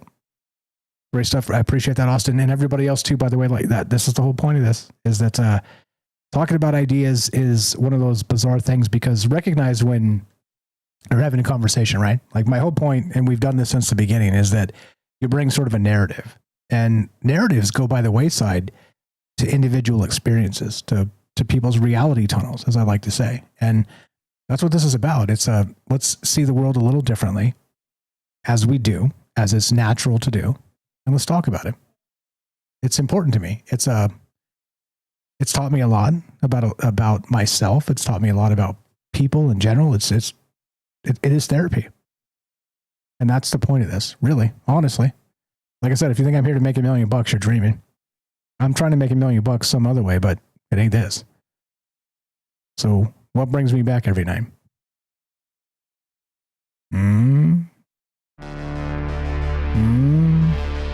Of course, the answer is all you amazing people. That's what brings me back every night. I can't even imagine just being like, you know what, I'm done. I can't do this anymore. Because I know there's a lot of people that rely on these ideas. They rely on the time here. They rely on the non-linear, open-ended business that happens, whether it's real or not. Conceptual thinking is therapy, especially outside of paradigms that are constrictive. That's the word. What's up? Thanks for all the kind words. You guys are the best. But let's get Jay in here. I haven't had a J-tro in a long time. I think Jay's trying to say a thing or two. If you want to pop in here. The bass is already dropped, so if you want to jump in here and give us a J-tro. Welcome back, brother. Been a long time. How are you? Go right ahead. Am I here? You're here. What's up? I don't want to keep you long, Mike, but you did a couple of shout outs today that I really liked. So we'll do it, right? Don't quit. When things go wrong, as they sometimes will, and the road you're trudging seems uphill, the funds are low and the debts are high. You want to smile, but you have to sigh. When care is pressing down on you a bit, rest if you must, but don't you quit. Absolutely right. Our job saving the world, Mike. Nobody does it, nobody will. That's a fact. Which brings us to Margaret Mead. I'll read that in a second here. It's incredibly important. It's if you want to help troubled minds help our friends, this is Jay, good friend from the old days, and been an instrumental part of this, and used to bring us a J-tro a lot, and this is basically the J-tro. And he'd show up with an amazing quote that kind of fit the conversation, and yeah, fire stuff, brother. Appreciate it. And absolutely not. Don't you quit. Absolutely not. Let's see. We're going to do the thing here. Okay, so if you want to help Troubled Minds help our friends, don't forget troubledminds.org/friends. There's a big list of people there. Please help. You belong on that list. Nathan, I saw your email. If you guys want to be put on that list, just tell me you belong on that list. Just help us in some little way. Spread the word. Let people know what conversation's happening. Repost the stuff we do. Let people know. Just let people know that this is not what you expect it to be. I got the alien on the hat because it's a countercultural meme icon. It's magic. This is an emblem, a sigil of ideas that are unacceptable to the mainstream. That's all it is. But you get branded the weird alien guy forever. It's magic, exactly. If you want to help Troubled Minds directly, there's all the stuff there. Whatever. Yeah. I got a job. I don't need to try and extort people of money. Here's the deal. It goes exactly like this. Before we get to the exactly like this, never doubt that a small group of thoughtful, committed citizens can change the world. Indeed, it's the only thing that ever has. Margaret Mead. Shout out to Daryl in New York who turned me onto that one a long time ago. It's incredibly important. And as a matter of fact, this one's for Daryl. Be sure, be strong, be true. Thank you for listening. From our troubled minds to yours,